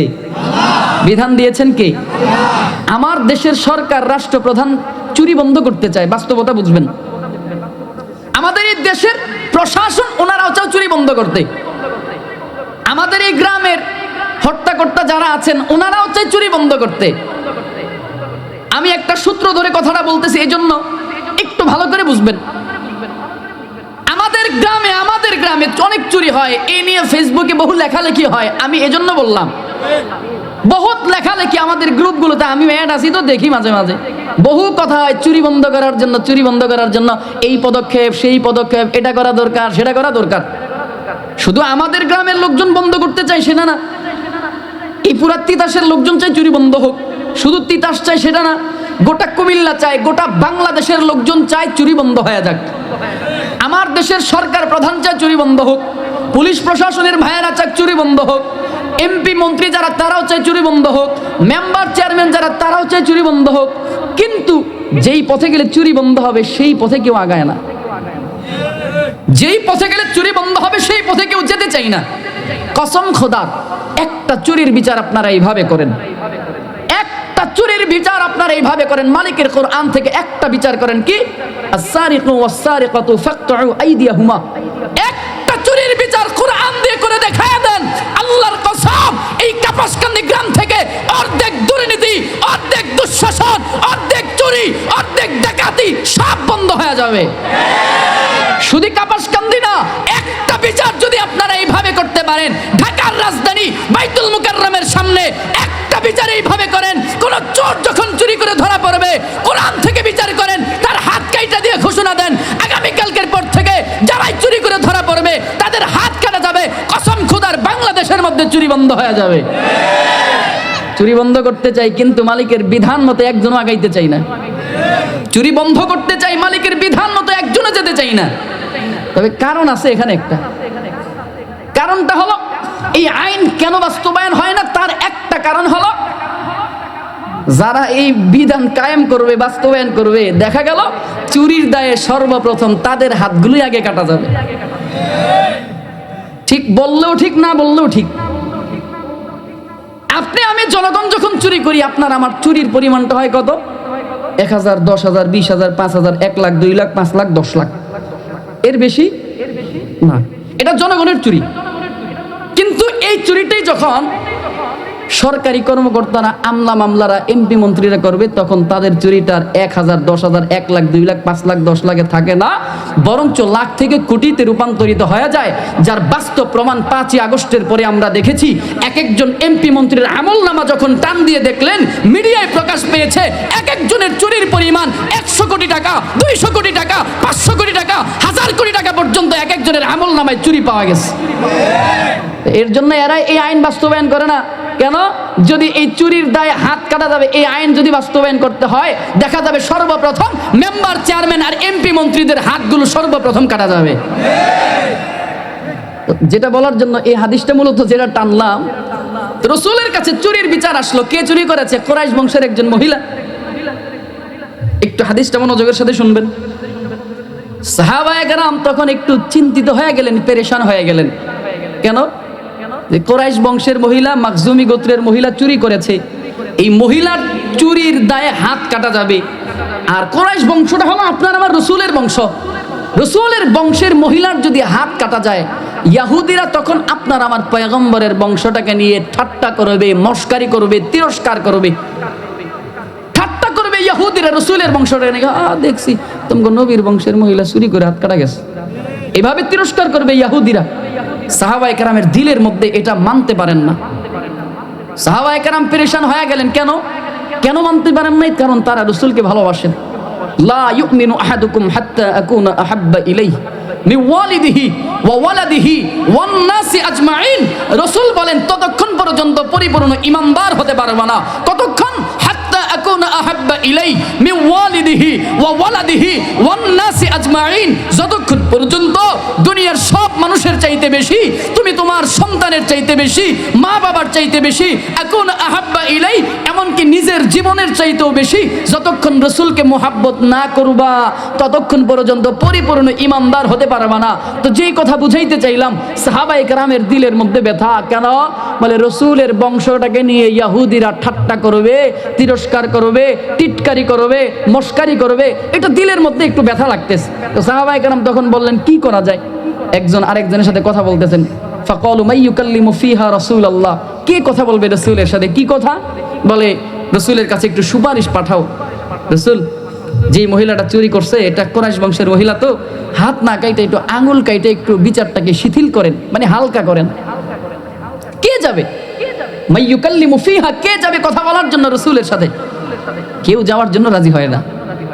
মজলিসের মধ্যে বড় বড় সাহাবীরা বসা, আবু বকর, ওমর, ওসমান, আব্দুল্লাহ ইবনে মাসউদ, আবু হুরায়রা, আব্দুল্লাহ ইবনে মাসউদ, আব্দুল্লাহ ইবনে আব্বাস, সব সাহাবীরা বসা, কেউ যাওয়ার জন্য রাজি হয় না। কি করবেন? এখন একজন সাহাবী বললেন, এক কাজ করো, রাসূল তো রাসূলের একজন নাতি আছে, নাম তার যায়েদ, নাম তার ওসামা। নাম কি? ওসামা রাসূলের নাতি। কেমনে? বলে যায়েদ বিন হারেসা রাসূলের পালক সন্তান। ওই পালক সন্তানের ঘরে একটা সন্তান আল্লাহ দিয়েছেন, নাম তার ওসামা। নবীজি তাকে হাসান হুসাইনের মতো মহব্বত করতেন, হিব্বু রাসূলুল্লাহ, তাকে খুব মহব্বত করেন রাসূল। তো এই হাসান, একজন সাহাবী বলতেছেন, একটা কাজ করো, ছোট একটা বাচ্চাকে পাঠায়া দাও। ছোট বাচ্চা পাঠায়া দিলে রাসূল রাগ করবে না। আমরা বুঝের মানুষ যদি যাই রাসূল রাগ করবে, তো ছোট বাচ্চা পাঠায়া দিলে নবীজি রাগ করবে না। ঠিক তাই করা হলো। সংক্ষেপে বলছি, ওসামাকে পাঠায়া দিল। ওসামা গিয়ে রাসূলের কাছে বললেন, দাদা, যে বিচারটা আসছে একটু বিচারটাকে শিথিল করেন, হাত না কাইটা একটু আঙ্গুল কাইটা শিথিল করেন। কসম আল্লাহর, হাদিসের ভাষাগুলো বলছি। নবীজি বসা থেকে দাঁড়ায় গেছেন, বসা থেকে দাঁড়ায় গেছেন, চেহারার মধ্যে রাগের একটা ভাব চলে আসলো, চেহারার মধ্যে রাগের একটা ভাব চলে আসছে, চোখগুলো লাল হয়ে যাওয়ার মতো হালত। নবীজি তখন ভাষণ দিলেন, ফাখাতাবা রাসূলুল্লাহ সাল্লাল্লাহু আলাইহি ওয়াসাল্লাম, ভাষণ দিলেন, খুতবা দিলেন সাহাবীদেরকে উদ্দেশ্য করে। বাংলা অনুবাদগুলো বলছি। রাসূল বলছেন, সাহাবীরা, আমি জানি ওসামাকে তোমরাই আমার কাছে পাঠাইছো, ওসামার সেই বুদ্ধ শক্তি নাই আমার কাছে সুপারিশ করবে, তবে শুনে রাখো, আমার পূর্বে আল্লাহ তাআলা অনেক জাতিকে আযাব দিয়েছেন। ভালো করে বুঝবেন রাসূলের কথাগুলো। নবীজি বলছেন, সাহাবীরা শোনো, আমার পূর্বে আল্লাহ অনেক জাতিকে আযাব দিয়েছেন, অনেক জাতিকে গজব দিয়েছেন, ধ্বংস করে দিয়েছেন। তাদের একটা কারণ, তাদের কি কারণ? এদের মধ্যে একটা কারণ ছিল, ওই জামানার বিচারক যারা ছিল তারা বিচার করত। কি বিচার? বলে তাদের বিচারের হালতটা ছিল এমন, যদি কোনো শরীফ গোত্রের মানুষ, মানে ভদ্র গোত্রের মানুষ, যদি কোনো নামি দামি ব্যক্তি অপরাধ করত, অন্যায় করত, তো তাদের বিচারটা করতো না, বিচার মাফ করে দিত। পক্ষান্তরে যদি কোনো দুর্বল দাঈফ ব্যক্তি যদি অপরাধ করত, অন্যায় করত, তাদের বিচারটা আরো শক্ত করে করত। রাসূল বলেন, এই একটা কারণেই অনেক জাতিকে আল্লাহ আযাব দিয়েছেন, গজব দিয়েছেন। তোমরাও কি চাও আমি সেই বিচারটাকে পাল্টায় দিয়া, বিচারের পরিবর্তন করে আল্লাহর আযাব আর গজবের মধ্যে আমিও পতিত হই? রাসূল তখন বললেন, লাউ আন্না ফাতিমাতা বিনত মুহাম্মদ সারাকাত, আমার মেয়ে ফাতেমাও যদি আজকে চুরি করতো, লাকাতাতু ইয়াদাহা, আমি আমার মেয়ের হাত আমি নিজে কাইটা সঠিক বিচার আল্লাহর বিধান আমি বাস্তবায়ন করতাম। লাকাতাতু ইয়াদাহা, আমি আমার মেয়ের হাত আমি নিজে কাটতাম। এই কথা যে সূত্র ধরে আসলো, এক নম্বরে সেই দিন আরশে আজিমের নিচে ছায়া পাবেন এক নম্বর যারা, এরা হলো আল ইমামুল আদল, যারা ন্যায় বিচারক, যারা ন্যায় বিচারক, যারা ন্যায় বিচারক, আল ইমামুল আদল, যারা ন্যায় বিচারক, যারা ন্যায় পরায়ণ বাদশা, যারা ন্যায় পরায়ণ প্রশাসক, যারা ন্যায় পরায়ণ প্রতিনিধি, যারা ন্যায় পরায়ণ মেম্বার, যারা ন্যায় পরায়ণ চেয়ারম্যান, আল্লাহর কসম তারাই সেই দিন হাসরের ময়দানে আরশে আজিমের নিচে ছায়া পাবে।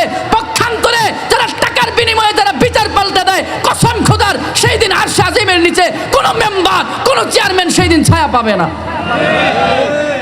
ঘুষখোর মেম্বার, ঘুষখোর চেয়ারম্যান, ঘুষখোর প্রতিনিধি, ঘুষখোর সমাজপতি, ঘুষখোর রাজনীতিবিদ সেই দিন আরশে আজিমের নিচে। আমার কথা না রাসূলের কথা? এবার রাগ করলে করেন, আমার দরকার আমি আপনাদের সন্তান হিসেবে আপনাদেরকে জানানো, আমি জানালাম। আমি আপনাদের সন্তান, আমি আপনাদের ভাই, আমি আপনাদের নাতি, আপনাদের কাছে আমার অধিকার আছে, আবার আমার উপরেও আপনাদের অধিকার আছে। সেই সূত্র ধরে আমার জানানো দরকার, আমাকে বলা দরকার।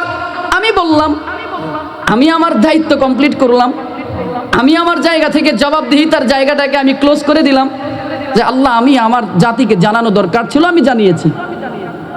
আমি আমার জাতিকে বলা দরকার ছিল, আল্লাহ আমাকে জিজ্ঞেস করবেন।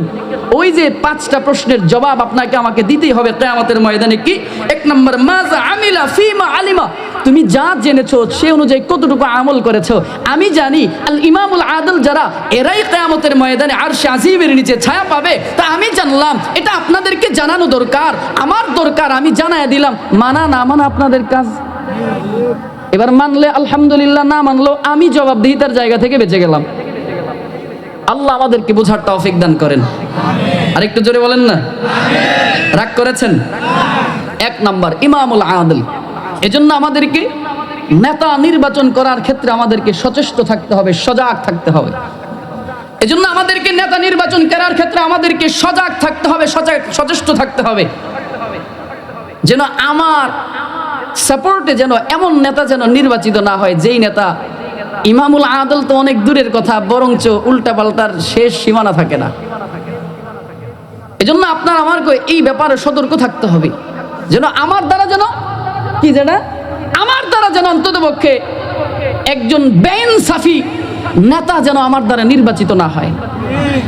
আমার দ্বারা যেন গোটা পৃথিবী কি করলো সেটা আমার দেখার বিষয় না, গোটা সমাজ কি করলো সেটা আমার দেখার বিষয় না, গোটা জাতি কি করেছে সেটা আমার দেখার বিষয় না। আমি নিজে কি করলাম সেটা আগে নিজে বিচার করেন। রাসূল বলেন, আল কাইয়িসু মান দানা নাফসাহু ওয়া আমিলা লিমা বা'দাল মাউত। عن شداد بن أوس رضي الله تعالى عنه قال قال رسول الله صلى الله عليه وسلم, নবীজি বলেন, আল কাইয়িসু মান দানা নাফসাহু ওয়া আমিলা লিমা বা'দাল মাউত। জ্ঞানী তো ওই মানুষটা, বুদ্ধিমান তো ওই মানুষটা নিজের নফসটাকে নিজের হিসাব মিলায়। গোটা জাতি আগে নিজে বাঁচেন, আগে নিজের হিসাব করেন, আগে নিজের নিয়ন্ত্রণ নিজে করেন, এটা বুদ্ধিমানের কাজ। আগে নিজেকে নিজে নিয়ন্ত্রণ করেন, এটা বুদ্ধিমানের কাজ। আল কাইয়িস, ওরাই হলো আল কাইয়িস, যারা নিজের নফসটাকে নিজে চিনে, নিজেকে নিজে মূল্যায়ন করতে শিখে, নিজের দাম নিজে বুঝে, এরাই হলো জ্ঞানী, এরাই হলো বুদ্ধিমান। আমার কথা নয়, রাসূলের কথা। এরাই হলো দামি, যারা নিজেকে মূল্যায়ন নিজে করে, যারা নিজেকে নিজে চিনে, এরা হলো দামি। এজন্য গোটা দেশ কোন দিকে গেল সেটা আমার দেখার বিষয় না। অন্ততপক্ষে আমার দ্বারা যেন কোনো দুর্নীতিবাজ যেন আমার দ্বারা যেন সাপোর্ট না পেয়ে যায়। রাজি আছেন ইনশাআল্লাহ? আরেকটু জোরে বলেন না, রাজি আছেন ইনশাআল্লাহ? আল্লাহ আমাদেরকে কবুল আর মঞ্জুর করুক, পড়েন আমিন। অনেক কথা ছিল। এরপরে 2 নম্বর, ওয়াশাবুন নাশাউ ফি ইবাদাতি রাব্বিহি। ওই যুবক, বিস্তারিত বুঝাইতে যে, হ্যাঁ আসতেছে, আচ্ছা ঠিক আছে, জি। ওয়াশাবুন নাশাউ ফি ইবাদাতি রাব্বিহি, 2 নম্বরে ওই যুবকটা আরশে আজিমের নিচে ছায়া পাবে। কোন যুবক? বলে যেই যুবকটা তার যৌবনকাল মালিকের জন্য ইবাদতে কাটায় দিচ্ছে। শেষ করে দিব না, আর একটু সামনে যাব? এটা রাগটাগ করতেছেন মনে হয় নাকি? রাগ করতেছেন একটু? আসলে মাঝে মাঝে উচিত কথা কইলেও দোষ হয়ে যায়। হ্যাঁ, এবার রাগ করলে করেন, কি আর করার। কিন্তু এগুলো আপনাদেরকে বোঝা দরকার, জানা দরকার, আপনাদের বোঝা দরকার আছে। আল্লাহ আমাদের কবুল করুক, পড়েন আমিন। ইয়াউমা ইয়াতি লা তাকাল্লামু নাফসুন ইল্লা বিইজনি। রব্বুল ইজ্জত জালাল আল্লাহ পাক রব্বুল আলামিন জানায়া দেন, কিয়ামতের ময়দানটা, হাশরের ময়দানটা বড় ভয়ঙ্কর একটা সময় চলে আসবে। এমন একটা সময় আসবে, আল্লাহ তাআলা বলেন, লা তাকাল্লামু নাফসুন ইল্লা বিইজনি। আল্লাহ তাআলা সূরা হুদের 105 নম্বর আয়াতে কারিমার মধ্যে আল্লাহ তাআলা জানায়া দেন, লা তাকাল্লামু নাফসুন ইল্লা বিইজনি। ওই দিন মানুষগুলো কেউ কোনো কথা বলতে পারবে না, কেউ কোনো কথা বলার সাহসও পাবে না। ফামিনহুম শাকিয়্যুন ওয়া সাঈদ। জানো কি বন্ধু, জানো ওই দিন মানুষগুলো 2টা দলে বিভক্ত হয়ে যাবে। একটা দল হবে সাঈদের অন্তর্ভুক্ত, আরেকটা দল হবে শাকিয়ুনের অন্তর্ভুক্ত। সাঈদের অন্তর্ভুক্ত যারা সৌভাগ্যবান, তারা যারা জান্নাতে, এরা হবে সাঈদের অন্তর্ভুক্ত। আর যারা দুর্ভাগা হতভাগা পোড়া কপাল, এরা হবে শাকিয়ুনের অন্তর্ভুক্ত। জানো কি মুসলমান, জানো ওই দিন মানুষগুলো কেউ কোনো কথা বলতে পারবে না। আল্লাহ বলেন লা তাকাল্লামু নাফসুন ইল্লা বিইজনি, কেউ কোনো কথা বলতে পারবে না, কেউ কোনো কথা বলবেও না। ওই দিন আপনি আর আমি মুজরিমের মতো, অপরাধীর মতো হাঁটু দুইটা জমিনের মধ্যে গাইরা নিজের মনে মনে আল্লাহর কাছে তওবা করতে থাকবো, নাফসি নাফসি বলে কাঁদব। ওই দিন আপনি আমি নিজের জন্য, নিজেকে বাঁচাবার জন্য বড় পাগল পারা, বড় পেরেশান। ওই দিন আপনি আমি নিজেকে নিয়ে বড় পাগল থাকবো, নিজেকে নিয়ে বড় পেরেশান থাকবো। জানো পয়গম্বর আকরাম সাল্লাল্লাহু আলাইহি ওয়াসাল্লাম বলেন, এই আয়াতের ব্যাখ্যায় হাদিসের কিতাবের মধ্যে পাওয়া যায়, ওই দিন মানুষগুলো কেউ কোনো কথা বলবে না, কেউ কোনো কথা বলতে পারবে না। তবে পয়গম্বর বলেন সেদিন আল্লাহর অনুমতি নিয়ে নবী পয়গম্বরগণ সেদিন কথা বলবেন, কথা বলতে পারবেন। তবে কি কথা বলবেন জানো? পয়গম্বর বলেন ইয়াকুলু আদামু সফিউল্লাহি আলাইহিস সালামু নাফসি ওয়া ইয়াকুলু নূহ নাজিহুল্লাহি আলাইহিস সালামু নাফসি ওয়া ইয়াকুলু ঈসা রূহুল্লাহি আলাইহিস সালামু নাফসি ওয়া ইয়াকুলু ইব্রাহিম খলিলুল্লাহি আলাইহিস সালামু নাফসি। তোমার আমার পয়গম্বর সেদিন জানায়া দেন, ওই দিন ওই কঠিন মুসিবতের সময় তুমি আমি কেউ কোনো কথা বলতে পারবো না, কেউ কোনো কথা বলার সাহস পাবো না। নবী পয়গম্বরের সেদিন আল্লাহর অনুমতি সাপেক্ষে কথা বলবে। তবে নবী পয়গম্বরের কি বলবে জানো? আদম নবী ডাইকা ডাইকা বলবেন, আল্লাহ আমি অপরাধী, আল্লাহ আমাকে বাঁচাও, আমাকে বাঁচাও, আমাকে বাঁচাও। ইয়াকুলু আদম সফিউল্লাহি আলাইহিস সালামু নাফসি নাফসি, আল্লাহ আমি নাফসি, আমাকে বাঁচাও, আমাকে বাঁচাও। নূহ নাজিহুল্লাহ বলবেন, আল্লাহ আমাকে বাঁচাও। ওয়া ইয়াকুলু ইউসুফ সিদ্দিকুল্লাহি আলাইহিস সালামু নাফসি, ইউসুফ নবী বলবেন, আল্লাহ আমাকে বাঁচাও। মুসা নবী বলবেন, আল্লাহ আমাকে বাঁচাও। ইব্রাহিম নবী বলবেন, আল্লাহ আমাকে বাঁচাও, আমাকে বাঁচাও। ইব্রাহিম খলিলুল্লাহ বলবেন, আল্লাহ আমাকে বাঁচাও, আমাকে বাঁচাও। মুসা কালিমুল্লাহ বলবেন, আল্লাহ আমাকে বাঁচাও, আমাকে বাঁচাও। ইউসুফ সিদ্দিকুল্লাহ বলবেন, আল্লাহ আমাকে বাঁচাও, আমাকে বাঁচাও। জানো কি বন্ধু, জানো ওই কঠিন মুসিবতের সময় তোমার আমার পয়গম্বর সেদিন তোমার আমার জন্য বড় পাগল পারা, বড় পেরেশান হয়ে যাবেন। নবী আলাইহিস সালাতু ওয়াস সালাম তোমার আমার পয়গম্বর সেদিন তোমাকে আমাকে জাহান্নাম থেকে বাঁচাবার জন্য বড় পাগলের মতো ছুটবেন। নবী আলাইহিস সালাতু ওয়াস সালাম সেদিন তোমাকে আমাকে বাঁচাবার জন্য পাগলের মতো দৌড়াদৌড়ি করবেন। না না, ওই দিন আপনার আমার পয়গম্বর নিজের কথা বলবে না। সেই দিন নবী পয়গম্বর কি বলবেন জানো? ফায়াকুলু রাসূলুনা ফায়াকুলু হাবিবুনা ফায়াকুলু সাইয়্যিদুনা ফায়াকুলু মুরশিদুনা ফায়াকুলু হাবিবুনা ফায়াকুলু সাইয়্যিদুনা ইয়া রাব্বি উম্মতি উম্মতি। ওই দিন তোমার আমার পয়গম্বর মালিকের কাছে নিজের জন্য কান্না করবে না। ওই দিন তোমার আমার পয়গম্বর মা বাবার জন্য কাঁদবে না। ওই দিন তোমার আমার পয়গম্বর স্ত্রী সন্তানের জন্য কাঁদবে না। ওই দিন তোমার আমার পয়গম্বর সন্তানদের জন্য, নাতির জন্য, মা বাবার জন্য, স্ত্রী সন্তানের জন্য নয়। তোমার আমার পয়গম্বর সেদিন আত্মীয় স্বজনের জন্য কান্না করবেন না, না আত্মীয় স্বজনের জন্য না। ওই দিন পাড়া প্রতিবেশী বন্ধু বান্ধবের জন্য কাঁদবে না। ওই দিন তোমার আমার পয়গম্বর জবান দিয়ে একটাই আওয়াজ, আল্লাহ আমার উম্মতকে বাঁচাও, আমার উম্মতকে বাঁচাও, আমার উম্মতকে বাঁচাও।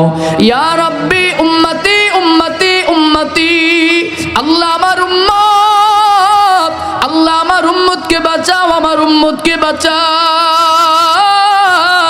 তোমার আমার পয়গম্বর সেদিন পাগলের মতো ছোটাছুটি করবেন, উম্মতকে জাহান্নামের আগুন জাহান্নাম থেকে বাঁচাবার জন্য, উম্মতকে জাহান্নাম থেকে বাঁচাবার জন্য তোমার আমার পয়গম্বর সেদিন পাগলের মতো ছোটাছুটি করবেন। পয়গম্বর সেদিন একটা দৌড় দিয়ে চলে যাবেন ওই যে 7টা জাহান্নামের দরওয়াজার গোড়ায়, আরেকটা দৌড় দিয়ে পয়গম্বর চলে যাবেন উম্মতের জন্য মিজানের নেকের পাল্লার গোড়ায়, আরেকটা দৌড় দিয়ে চলে যাবেন ওই যে পুলসিরাতের পুলের গোড়ায়, আরেকটা দৌড় দিয়ে চলে যাবেন ওই যে হাউজে কাউসারের গোড়ায়। পয়গম্বর হাউজে কাউসারের গোড়ায় গেলে বাকি 3টা স্টেশন ফাঁকা পড়ে থাকে, খালি পড়ে থাকে। বলে পুলসিরাতের পুলের গোড়ায় গেলে বাকিগুলো খালি পড়ে থাকে। এক কথায় পয়গম্বর একটা স্টেশনে গেলে বাকিগুলো খালি পড়ে থাকে। সেই দিন পয়গম্বর বাকি স্টেশনগুলোকে পাহারা দেওয়ার জন্য ডাক দিবেন আবু বকর, ওমর, উসমান, আলীকে ডাক দিয়ে বলবেন, কই আবু বকর, ওমর, উসমান, আলী আয়, দুনিয়াতে তোরা আমার সঙ্গে ছিলি, আজকে আমি পয়গম্বরকে হাসরের ময়দানে পয়গম্বরকে সঙ্গ দাও। আবু বকরকে ডাক দিয়ে বলবেন, আবু বকর তোমার দায়িত্ব হলো যাও পুলসিরাতের পোলের গোড়ায় যাও। ওই যে 30,000 বছরের রাস্তা পুলসিরাত, 30,000 বছরের রাস্তা পুলসিরাত। বলে বিদ্যুতের চাইতেও ওই 30,000 বছরের রাস্তা পুলসিরাত কারা পাড়ি দিতে পারবে? বলে যারা নেককার, যারা ইমানদার, যারা নেককার তারা বিদ্যুতের গতিতে পার হয়ে যাবে, কিন্তু যারা বদকার হয়ে যাবে লম্বা হবে 30,000 বছরের রাস্তা, চুলের চাইতেও চিকন, হীরার চাইতেও ধার, নিচে জাহান্নামের আগুন দাউ দাউ করে জ্বলতে থাকবে। বদকার যারা এরা পাড়ি দিতে গেলে ওই 30,000 বছরের রাস্তা পুলসিরাত পাড়ি দিতে না পেরে কেটে কেটে জাহান্নামের আগুনের মধ্যে নিক্ষিপ্ত হয়ে যাবে। জানো কি বন্ধু, জানো ওই দিন আবু বকরকে পয়গম্বর ডাক দিয়ে বলবেন, আবু বকর যাও যাও, তোমার দায়িত্ব হলো তুমি হাউজে কাউসার ওই যে পুলসিরাতের পোলের গোড়ার মধ্যে যাও। ওই পুলসিরাতের পোলের গোড়ার মধ্যে গিয়ে দেখবা আমার কিছু উম্মত এরা পুলসিরাতের পোল পাড়ি দিতে পারে না। যদি দেখো তাদের কপালের মধ্যে উম্মতি মুহাম্মাদের ছাপ দেখা যায়, যদি দেখো তাদের কপালের মধ্যে নামাজের ছাপ দেখা যায়, রোজার ছাপ দেখা যায়, যদি দেখো তাদের কপালের মধ্যে আমি পয়গম্বরকে মুহাব্বতের ভালোবাসার ছাপ দেখা যায়, আবু বকর তোমার দায়িত্ব হলো ওই আমি পয়গম্বরকে একটাবার খবর দিবা, আমি নিজের হাতে গিয়া আমার গুনাহগার উম্মতকে আমি পুলসিরাত পার করে দিব। ওমরকে ডাক দিয়ে বলবেন, ওমর তোমার দায়িত্ব হলো যাও যাও ওই যে মিজানের পাল্লার গোড়ার মধ্যে চলে যাও, মিজানের পাল্লার গোড়ার মধ্যে গিয়ে দেখবা কিছু মানুষের গুনাহের পাল্লাটা ভারী, আবার কিছু মানুষের নেকের পাল্লাটা হালকা। যদি দেখো রে ওমর তাদের কপালের মধ্যে আমি পয়গম্বরের মুহাব্বতের ছাপ দেখা যায়, যদি দেখো তাদের কপালের মধ্যে উম্মতে মুহাম্মাদের ছাপ দেখা যায়, যদি দেখো তাদের কপালের মধ্যে আমি রাসূলকে ভালোবাসার ছাপ দেখা যায়, রে ওমর তোমার দায়িত্ব হলো আমি পয়গম্বরকে একটাবার খবর দিবা, আমি নিজে গিয়ে আমার গুনাহগার উম্মতের নেকের পাল্লাটা আমি ভারী করে দিব। উসমান তোমার দায়িত্ব হলো যাও যাও ওই যে হাউজে কাউসারের গোড়ার মধ্যে চলে যাও, ওই হাসরের ময়দান, যেই ময়দানে নাই কোথাও পানি নাই, যেই ময়দানে কোথাও পানি নাই, সূর্যের তাপে মাথার মগজগুলো টকবক টকবক করে বাতের মারের মতো ফুটতে থাকবে।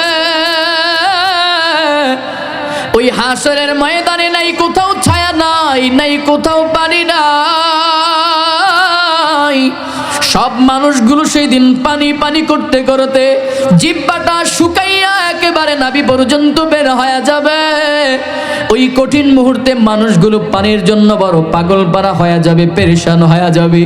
আমার উম্মতেরা পানি পানি পানি পানি করতে করতে ওই হাউজে কাউসারের গোড়ার মধ্যে গেলে কিছু কিছু ফেরেশতারা আমার উম্মতদেরকে দূর দূর করে তাড়া দিবে, দূর দূর করে তাড়া দিবে।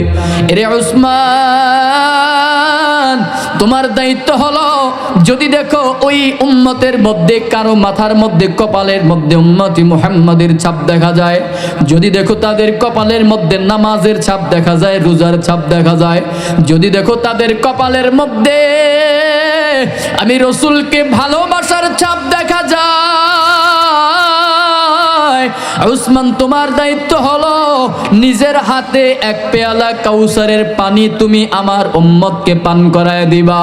আলীকে দায়িত্ব দেওয়া হবে, রে আলী যাও, তোমার দায়িত্ব হলো ওই যে 7টা জাহান্নামের দরওয়াজা তুমি পাহারা দিতে থাকো। গিয়ে দেখবা জাহান্নামের ফেরেশতারা আমার উম্মতকে টাইনা টাইনা জাহান্নামের মধ্যে নিয়ে যায়। এরা আলী যদি দেখো তাদের কপালের মধ্যে উম্মতে মুহাম্মাদের ছাপ দেখা যায়, যদি দেখো তাদের কপালের মধ্যে নামাজের ছাপ দেখা যায়, যদি দেখো তাদের কপালের মধ্যে রসুলের মুহাব্বতের ছাপ দেখা যায়, ওই আযাবের ফেরেশতাদেরকে আটকাইয়া আমি পয়গম্বরকে একটাবার খবর দিবারে আলী, আমি পয়গম্বর, আমি রসুল নিজের হাতে গিয়া আমার গুনাহগার উম্মতকে জাহান্নাম থেকে বাঁচাইয়া জান্নাতে দিয়ে দিব। আওয়াজ করে বলেন আল্লাহু আকবার। একটু মুহাব্বতের সাথে আওয়াজ করে বলবেন, ওই মায়ার নবী, রহমতের নবী, যেই মায়ার নবী এত কষ্ট করবেন উম্মতের জন্য, এত কষ্ট করবেন, শুধু কি দুনিয়াতে, শুধু কি আখিরাতেও কষ্ট করবেন? না না, আপনার আমার পয়গম্বর দুনিয়ার জিন্দেগিতেও কত কষ্ট করে গেছেন উম্মতের জন্য, দ্বীনের জন্য, ইসলামের জন্য, কালেমার জন্য। পয়গম্বর দুনিয়াতেও আপনাকে আমাকে সেই জাহান্নামের আগুন থেকে বাঁচাবার জন্য বড় পাগল পারা, বড় পেরেশান ছিলেন। ছোট্ট করে পয়গম্বরের সিরাত থেকে ছোট্ট করে একটা গল্প আপনাদেরকে শোনাইতে হয়। নবীজির জীবনী থেকে 5 মিনিটের মধ্যে 5টা মিনিট সময় নিয়ে পয়গম্বরের জীবনী থেকে আপনাদেরকে অল্প একটু শোনাই, যেন পয়গম্বর দ্বীনের জন্য, কালেমার জন্য, ইসলামের জন্য কেমন কষ্ট করে গেছেন। পয়গম্বর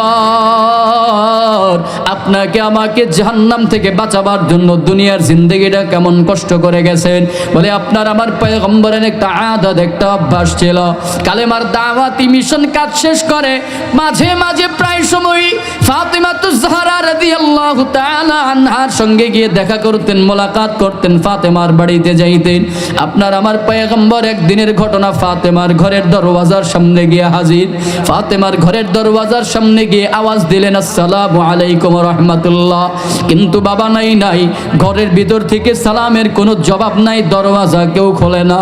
পয়গম্বর আবারও সালাম দিলেন, রে মা আমি আসলাম, দরওয়াজা খুলে দাও।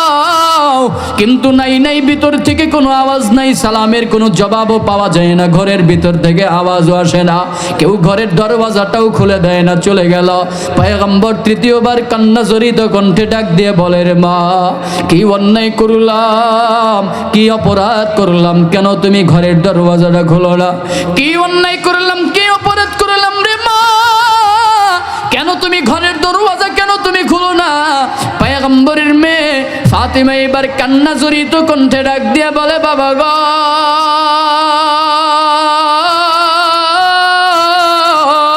তুমি তো রাহমাতুল লিল আলামিন, তুমি তো শাফিউল মুজনাবিন, তুমি তো সাইয়্যিদুল মুজনাবিন, তুমি তো শাফিউল মুজনাবিন, রাহমাতুল লিল আলামিন, সাইয়্যিদুল আম্বিয়া, খাতামুল আম্বিয়া, আশরাফুল আম্বিয়া। ও বাবা তুমি কোনো অন্যায় করতে পারো না, কোনো অপরাধ করতে পারো না। পয়গম্বর ডাক দিয়ে বলে, মা কেন তাহলে তুমি ঘরের দরওয়াজাটা কেন তুমি খোলো না? ও পর্দার অন্তরালের মায়েরা, ও কাপাসকান্দের পর্দার অন্তরালের বোনেরা, একটু দিল থেকে কথা শোনো। তোমার আমার পয়গম্বরের মেয়ে, জান্নাতে মহিলাদের সরদার ফাতেমা কেমন কষ্ট করে জীবন যাপন করেছে। পয়গম্বরের মেয়ে ফাতেমা ডাক দিয়ে বলে, বাবা গো আমি তোমার মেয়ে, ঘরের দরওয়াজা খুলে তোমার সামনে দাঁড়াবো, সেই পরিমাণে কাপড় কিন্তু আবার গায়ের মধ্যে নেই। ও পর্দার অন্তরালের মায়েরা, ঘরের মধ্যে আজকে কাপড় ভর্তি কাপড় আছে, আলমারি ভর্তি কাপড় আছে, কিন্তু পর্দা করতে মনে চায় না, পর্দা করতে মনে চায় না, অর্ধনগ্ন হয়ে বাজারে মাঠে ঘাটে দৌড়াও। কিন্তু নবীর মেয়ে ফাতেমা কেমন করে জীবন যাপন করেছিল জানো? ঠিক মতো পেটের মধ্যে খাবারও দিতে পারে নাই, বাবার সামনে দাঁড়াবে সেই পরিমাণে কাপড়ও গায়ের মধ্যে নাই। পয়গম্বরের গায়ের মধ্যে বাড়তি একটা চাদর ছিল, বাড়তি চাদর। ওই চাদরটা দরওয়াজার ফাঁক দিয়ে বলতেছে, নাও মা এই চাদরটা জড়ায়া দরওয়াজাটা খুলে দাও। জানো কি বন্ধু, জানো ও বৃদ্ধ বাবা, আমার যুবক বন্ধু, আবার দিলটাকে নরম করে দিয়ার 2-4 মিনিট শোনো। তোমার আমার পয়গম্বর দরওয়াজার ফাঁক দিয়া চাদরটা যখন দিয়ে বললেন, মা দরওয়াজা খোল, ফাতেমা সেই চাদরটা গায়ের মধ্যে জড়ায়া যখন দরওয়াজাটা খুইলা দিল, আপনার আমার পয়গম্বর সালাম দিয়ে যখন ঘরের মধ্যে যখন প্রবেশ করালেন, সালাম দিয়ে ঘরের মধ্যে প্রবেশ করে ফাতেমার চেহারার দিকে তাকাইয়া তোমার আমার পয়গম্বর চোখের পানি আটকায় রাখতে পারেন নাই, চোখের পানি ছেড়ে দিলেন। ডাক দিয়ে বলে, রে মা, কয়দিন পর্যন্ত খাবার খাও নাই রে মা, কেন এত শুকায় গেলা, কয়দিন পর্যন্ত খাবার পাও না? ফাতেমা ডাক দিয়ে বলে, বাবা গো, আমি তোমার মেয়ে, খাবার না খেয়ে যদি মরেও যাই আমার কিন্তু কোনো আফসোস নাই, কিন্তু তোমার কলিজার টুকরা আমার বুকের ধন। হাসান হুসাইন যখন 3 দিন পর্যন্ত খাবার না পাইয়া আমি মার পায়ের মধ্যে জড়ায়া ধরে কান্দা করে বলে, মা খাবার দাও রে মা, খাবার দাও। বলো বাবা, আমি মা হয়ে সন্তানের সেই আর্তনাদ কেমন করে সহ্য করি, আমি মা হয়ে সন্তানের সেই আর্তনাদ কেমন করে আমি সহ্য করি, সহ্য করতে পারি না। পয়গম্বর বলেন, কই আমার কলিজার টুকরা হাসান হুসাইন কই? ফাতেমা ডাক দিয়া বলে, বাবা ওই যে তাকায় দেখো, চুলার মধ্যে আগুন ধরাইলাম, আগুন ওই পাতিল বসায় রাখলাম, ও বাবা পাতিলের মধ্যে কিছু নাই, শুধু পানি আর হাড় গরম করতেছি। আর হাসান হুসাইনকে বললাম, বাবা ধৈর্য ধারণ করো, তোমাদের জন্য খাবার তৈরি হচ্ছে। হাসান হুসাইন আনন্দে আত্মহারা হয়ে মাটির মধ্যে গড়াগড়ি করতে করতে আনন্দ করতে করতে বলে, মা 3 দিন পরে আমাদের জন্য খাবার রান্না করতেছে। এই আনন্দে আত্মহারা হয়ে হাসান হুসাইন অপেক্ষা করতে করতে মাটির মধ্যেই ঘুমায় গেল। বলে পয়গম্বরকে হাসান হুসাইন বড় মোহাব্বত করতো, বড় ভালোবাসতো, বড় আদর করতো। নবীজিও হাসান হুসাইনকে বড় ভালোবাসতো, মোহাব্বত করতো। পয়গম্বরের কণ্ঠের আওয়াজ পাইয়া হাসান হুসাইনের ঘুম ভেঙে গেল। হাসান হুসাইনের যখন ঘুমটা ভেঙে যায়, পয়গম্বরের গলার মধ্যে জড়ায়া ধরে হাসান হুসাইন ডাক দিয়া বলে, নানা ও নানা জান আসছো, তোমার কাছে একটা আজকে বিচার দেব, ভালো হইছে না না, বলো বিচারটা করবানি। পয়গম্বর বলেন, বল রে নাতি বল, কি বিচার করা লাগবে বল, আমি আমার মেয়ে দেখবো না, তোদের 2 ভাইয়ের মধ্যে ঝগড়া হলেও বলো, আমি সেটাও দেখবো না, ইনসাফের বিচার করব। কি বিচার করা লাগবে বলো, কি বিচার করা লাগবে বলো। এবার হাসান হুসাইন নিজের মায়ের বিরুদ্ধে নানার কাছে বিচার দায়ের করতেছে। ডাক দিয়া বলে, নানা জানো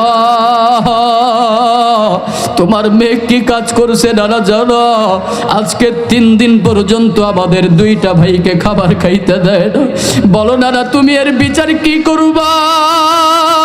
পয়গম্বর তখন বিচারকের চেয়ার থেকে নাইমা ডাক দিয়া বলে, নাতির শোন, এই বিচার আমি করতে পারবো না, আমার দ্বারা এই বিচার করা সম্ভব হবে না।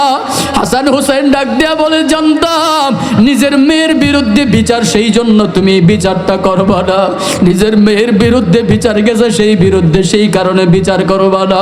ও বন্ধু আমার, জানো তোমার আমার পয়গম্বর তখন ডাক দিয়া বলে, রে শোন রে নাতি শোন, আমি আমার মেয়ের বিরুদ্ধে গেল সেই জন্য বিচার করি নাই, ব্যাপারটা এইখানে না, ব্যাপারটা এখানে না। বলে, তোরা 3 দিন পর্যন্ত খাবার না পাইয়া মার বিরুদ্ধে আমি নবীর কাছে বিচার দাও, মার বিরুদ্ধে আমি নানার কাছে বিচার দাও। কিন্তু নাতি তাকা দেখ, তোদের মতো আমি 1 দিন আর 2 দিন আর 3 দিন নয়, কালেমার দাওয়াত দিতে গিয়া, দ্বীনের দাওয়াত দিতে গিয়া, দ্বীনের জন্য, কালেমার জন্য, উম্মতের জন্য, বলে কালেমার দাওয়াত দিতে গিয়া তোদের মতো 1 দিন আর 2 দিন আর 3 দিন নয় রে নাতি, আজকে 7 দিন পর্যন্ত খাবার না পাইয়া পেটের মধ্যে আমি পাথর বেঁধে রাখলাম, পাথর বেঁধে রাখলাম। বল রে নাতি বল, বল, যেই মানুষটা নিজের 7 দিন পর্যন্ত খাবার খাইতে পারে না, ওই মানুষটা কেমন করে 3 দিন না খাওয়ার বিচার করবে? ক্ষুধার জ্বালায় নবীজি মোর বেঁধেছিলেন পেটে পাথর।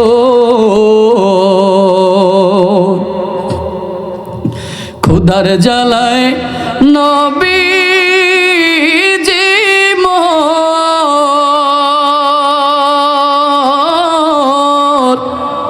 বেঁধেছিলেন পেটে পাথর। কাতর হয়ে মাঝে মাঝে, কাতর হয়ে মাঝে মাঝে পড়ে যেতেন জমিনে। নবী বিনে কে তরাবে পুলসেরাত মিজানে, নবী বিনে কে তরাবে পুলসেরাত মিজানে। এমন এতিম নবী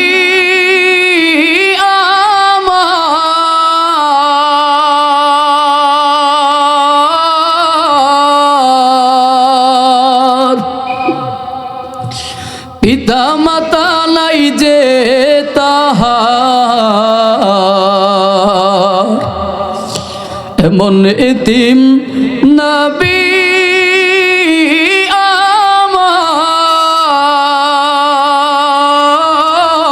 আমার। পিতা মাতা নাই যে তাহার,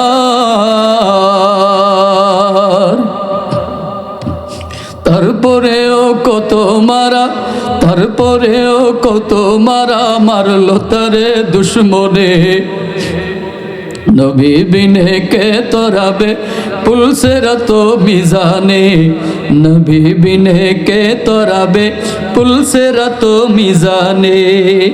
চলো চলো চলো মুমিন, চলো নবীর সন্ধানে, নবী বিনে কে তরাবে পুলসেরাত মিজানে, নবী বিনে কে তরাবে পুলসেরাত মিজানে।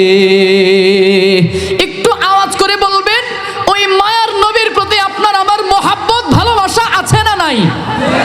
আর একটু আওয়াজ করে বলেন, আছে না নাই? ওই মায়ার নবীর জন্য আমরা আমাদের জীবনটাকে উৎসর্গ করতে রাজি আছি তো ইনশাআল্লাহ?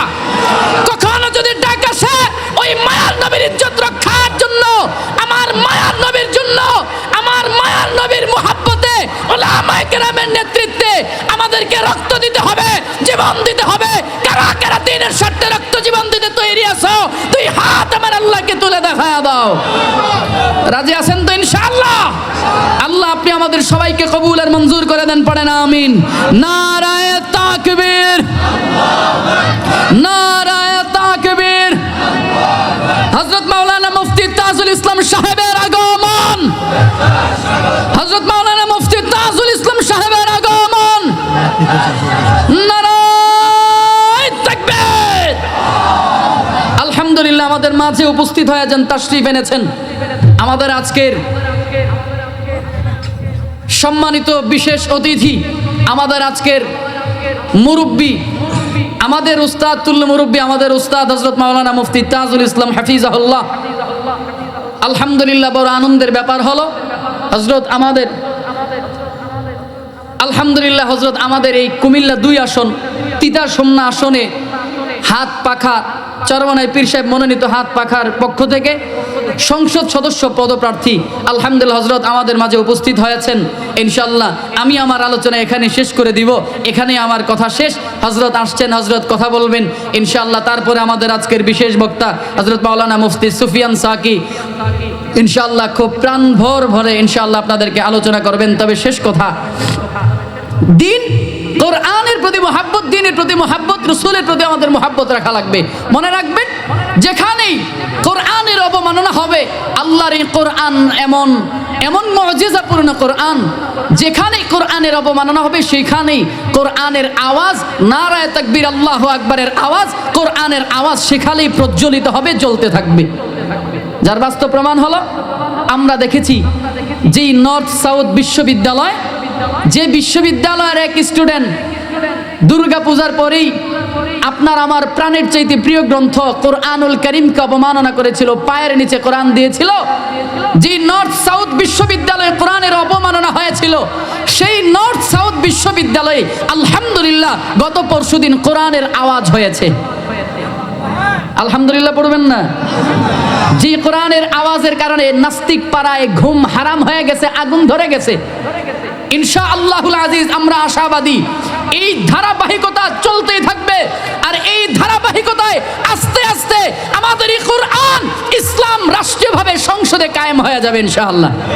আমরা রাজি আছি তো ইনশাআল্লাহ? সেই নর্থ সাউথ বিশ্ববিদ্যালয়ে কত চমৎকার করে শেখ আহমদুল্লাহ, আমাদের যুবকদের আইডল ডক্টর মিজানুর রহমান আজহারি আলোচনা করেছেন, কোরআন নিয়ে আলোচনা করেছেন। আমাদের জাতীয় মসজিদের জাতীয় খতিব হযরত মাওলানা মুফতি আব্দুল মালিক হাফিজাহুল্লাহ আলোচনা করেছেন নর্থ সাউথ বিশ্ববিদ্যালয়ে, যেটা একেবারে অকল্পনীয় ছিল, অভাবনীয় ছিল। কোরআনের অবমাননা হওয়ার পরিমাণে আল্লাহ তাআলা এমন মুজিজা দেখায় দিয়েছেন, ওই নর্থ সাউথ বিশ্ববিদ্যালয়ে কোরআনের আলো জ্বলজ্বল করে এখন জ্বলছে ইনশাআল্লাহ। আর এর ধারাবাহিকতায় গোটা বাংলাদেশ ব্যাপী আমাদের কোরআন দিয়ে সুন্নাহ দিয়ে পরিচালিত হবে ইনশাআল্লাহ।